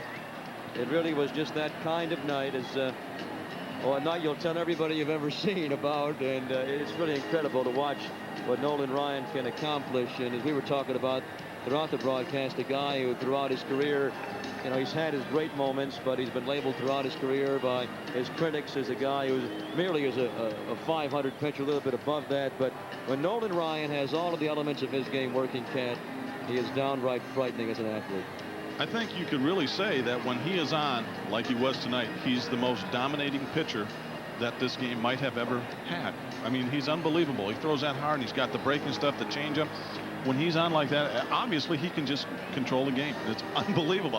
I'm in shock. I've played for 14 years, and I've watched a couple no-hitters, but nothing ever like that. It's amazing. We're going to hope to talk to Nolan Ryan. I guess a few people would also like to talk to him tonight, but we're going to try and get him on our broadcast and grace the king for what he has accomplished tonight. Nolan Ryan's 6th no-hitter. 5-0. The Rangers win game 1 of the series. Cat and I will come back in moments.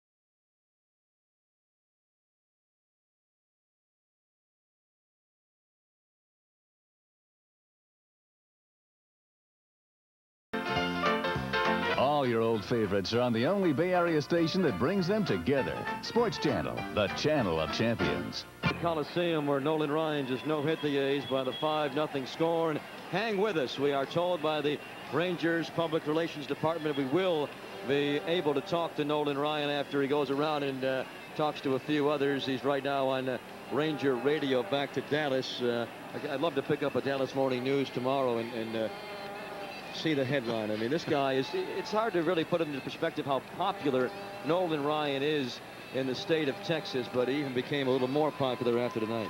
Well, he's pretty much a legend everywhere, but when you do, you play in your state you grew up in, you get a little bit bigger. And he's got to be on cloud 9 right now. Everybody's going to be having, I know a lot of the politicians will probably be having for Nolan because they want him to run for office, and that probably got him a few more votes right there.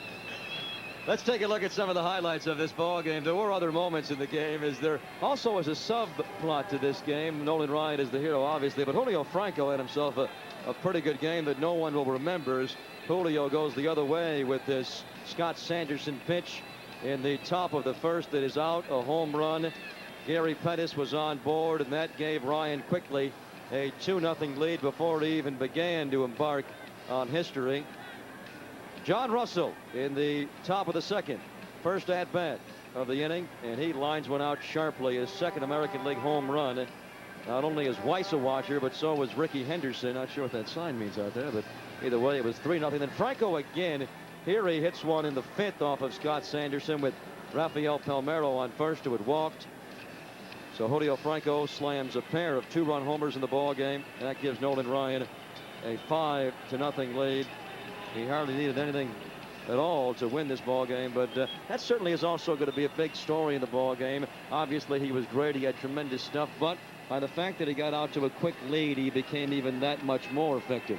Well, that's what you need. A pitcher that is a quality pitcher like Nolan is. Once they get a lead, they know what to do with it. And when he's on, anything can happen. And then you get a 2-run, then 3-run, 4-run lead. He just went out and slammed the door on him. He just took the game up from here to here. And it's amazing. I sit here and just think about what that feeling must be like, and I can't relate to it. You know what? I have to admit, you know, I've always thought no-hitters were somewhat boring. I mean, who wants to watch a guy go out and throw right by everybody and nobody gets a base hit? But literally there in the ninth inning, I was almost trembling watching it. It's also a little more special because of who it is. Had it been somebody else's first, it would not have been as dramatic. But the fact that this guy has thrown more no-hitters than anybody. Sandy Koufax has 4, but Nolan has 6. And again, Cy Young at age 41 was the oldest pitcher before tonight, and Nolan Ryan, who was 43 years and 4 months old, through number 6. You know, that even adds more unbelievability to this thing. It's amazing. It's just amazing. When you talked about Ricky Henderson and both of them going on their way to the Hall of Fame, Nolan will probably still be playing when Ricky gets voted into the Hall of Fame. That's the kind of athlete this guy is. He could probably pitch as long as he wants. Yes. Guess that puts a damper on tomorrow's Mike Moore versus Bobby Witt matchup. How would you like to follow up the no-hit bid there by Nolan Ryan? And again, in moments, we are going to talk to Nolan Ryan. And in fact, as I'm told, Nolan Ryan is now joining us on the field, and the big ovation goes up as he throws on the headsets. Nolan, Greg Papa, and Steve McCaddy with the Oakland A Sports Channel. We want to thank you so much for coming. I guess it's safe to assume that your back was no problem tonight, huh? Well, I honestly wished I could say that it wasn't a factor, but it's I can say that it isn't as good as I'd like it to be, but I think I've had it long enough. I'm able to block it out when I go out to pitch. Danny Wheat, the trainer, said earlier in the game you're about maybe 80–90%. It's just something that you really don't know if it's going to get any better, but you don't expect it to get worse. Well, I think that's the conclusion I came to when I was on the disabled list, was it reached a point and it just hadn't improved, and I felt like that you know, it could be something that lingered on all year and it was going to take a prolonged rest, and I just didn't feel like that I wanted to sit around all summer because I was throwing, and it would bother me to a degree, and then it wouldn't get any worse, and so I felt like I could just pitch through it or pitch with it, and that's pretty much what I've been able to do. Nolan, how do you compare this one to the 5 previous? Well, I think that it's probably as meaningful or more meaningful to me than the 5th one, because it's come so late in my career, and I think last year getting close a couple of times, I really didn't feel like maybe I was ever going to do it again. I don't know if you're aware of it. Maybe somebody else told you, but you are the oldest pitcher to ever throw a no-hitter. Cy Young was 41 years of age. That also has to be a tremendous part of what you've accomplished tonight. Well, I've gotten a lot of satisfaction out of being able to perform on the level that I have at this late stage of my career. And, you know, you feel good when you dedicate yourself to something and you put in a lot of hard work, and you feel like that you reap the benefits from it. Well, tonight was one of those benefits, to say the least. You gave us all a thrill. I congratulate you very much on a tremendous night. Thank you. Nolan Ryan, who is going to not only have a spot in Cooperstown, they're going to have to give him his whole floor after what he has accomplished. I think 42 Major League records. He throws his 6th career no-hitter tonight, and he actually said that physically he wasn't sound. I don't know how much better he could have been, but possibly he could have been a little better tonight. It's almost frightening to think how good he could if he was 100%. Well, he probably wouldn't have walked 2 guys. That might have been about it. That's it. He has never thrown a perfect game, but tonight He was nearly perfect in striking out 14, walking only Walter Weiss and Mike Gallego, and not even coming close. No A can say that I came close. Willie Randolph, I think, hit the most solid ball, and Jamie Quirk also hit him solidly, but they were right at outfielders. The thing, it was great to watch him, but the thing I was most impressed with in the 5th inning when he felt that no-hitter, he just picked his game up and his fastball just took off. That's a sign of a truly great pitcher. Well, it's been a pleasure to watch this. What can we tell you? It was exciting for everybody in the ballpark, and Cat and I enjoyed it as much as I'm sure you did at home, as Sports Channel brought you history tonight. Nolan Ryan's 6th career no-hitter. The final score, the Rangers 5 and the Oakland A's nothing. Stay tuned. Tough act to follow, but Pro Boxing Tour is coming up right here out of the hard-hitting action of this exclusive Sports Channel Pro Boxing event. Our next baseball game will be Wednesday from Jack Murphy Stadium in San Diego, where the Giants continue their most successful road trip. They'll be taking on the Padres Wednesday at 7 o'clock. Our next game involving the A's will be on June the 22nd, when the A's return home to take on the Chicago White Sox.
Of the day, but on Monday evening, the Ryan Express got itself back in gear, and he did it once again. Indeed, this is a great story, and Terry Chick standing by at the update desk with the biggest story Monday night. Terry?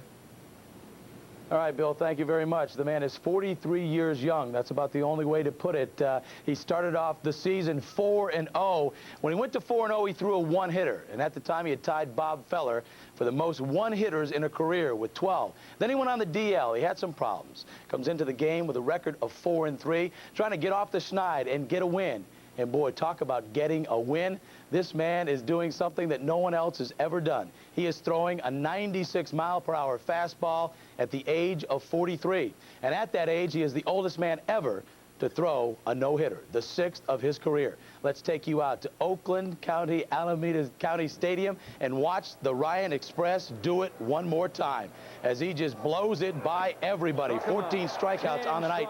The 201st time he has gone over 10 or more in a game. The heat was there. He was painting corners. No one could touch him. He walked only 2 players in the game, the only 2 people that even got close to him. And then it comes down to Willie Randolph with 2 outs in the 9th. Ruben Sierra in foul territory, and that is it. Nolan Ryan just keeps rolling along. His place in the history books is secure, no doubt about that. If he ever gives the game up, he is headed straight on the train to Cooperstown for a 6th time. The man has thrown the no-no. Look at the zeros for Oakland. The last time they faced that, the year was 1976. The Chicago White Sox with John Blue Moon Odom and Francisco Barrios combining for a no-hitter. But not this time. It is one man, a legend, Nolan Ryan. And after the game, he was asked what it was like going into the 9th inning, knowing he needed just 3 outs. And what I had to do, I had to go out there in each pitch, make sure I just blocked it out on at that particular time, that I didn't let it affect the pitch. And you know, I guess I've dealt with it now long enough, about 6-week period, 7-week period, that I've learned to deal with it better. I guess I'm better prepared to deal with it. I wished I could say that it's gotten a lot better, but it really hadn't. Well, Nolan, you've had situations like the 9th inning to deal with many times in your career, and you've completed them now 6 times. What was going through your mind as you faced Willie Randolph in that 9th inning? Well, my attitude about Willie was keep the ball down. I know he's a high ball hitter. I made a bad pitch on him earlier in the game, and I thought if we'd been at home, the ball may have been out of the ballpark, but I think with heavier air out here, the ball died, and when it left the bat, I really thought that he'd hit the ball out. So I wasn't going to make that mistake again. Then in the 9th inning, the fly ball to Ruben Sierra off Randolph's bat, and that wrapped it up. Well, when he hit it, I felt like if it wasn't into the stands, Ruben was going to have a shot at it because it was high enough, and I was just hoping it was going to stay in the ballpark, and I felt like if it did, that Ruben was going to catch it. And when I looked out and picked Ruben up, I knew we had a good shot at it. Can you describe the emotion when Ruben put the ball in the glove and everybody ran out of the dugout, what you were feeling on the mound? Well, I think you feel relieved. I think what's really touching is how excited and supportive your teammates are, and I think that really affects me emotionally. Not so much that that I've gotten wrapped up in it as much as what that means to you to have that kind of support from your teammates. The 6th no-hitter, of course, that is a major league record for Nolan Ryan. He is the oldest to throw a no-hitter, as I said, 43 years young. The oldest previous was Cy Young. Like Cy Young, one day Nolan Ryan will be at Cooperstown. He threw 14 strikeouts. The last to strike out in the game was Ken Phelps to open the 9th. That is the 201st time he has gone over 10 or more. The 59th career shutout. Nolan Ryan just keeps rolling along. The 3rd no-hitter tossed this season. Of course, the first came on opening day with Mark Langston and Mike Witt combining for one. Randy Johnson, the Mariners, throwing one. And now Nolan Ryan, and that's his 6th. Nolan Ryan in the books once again. Bill?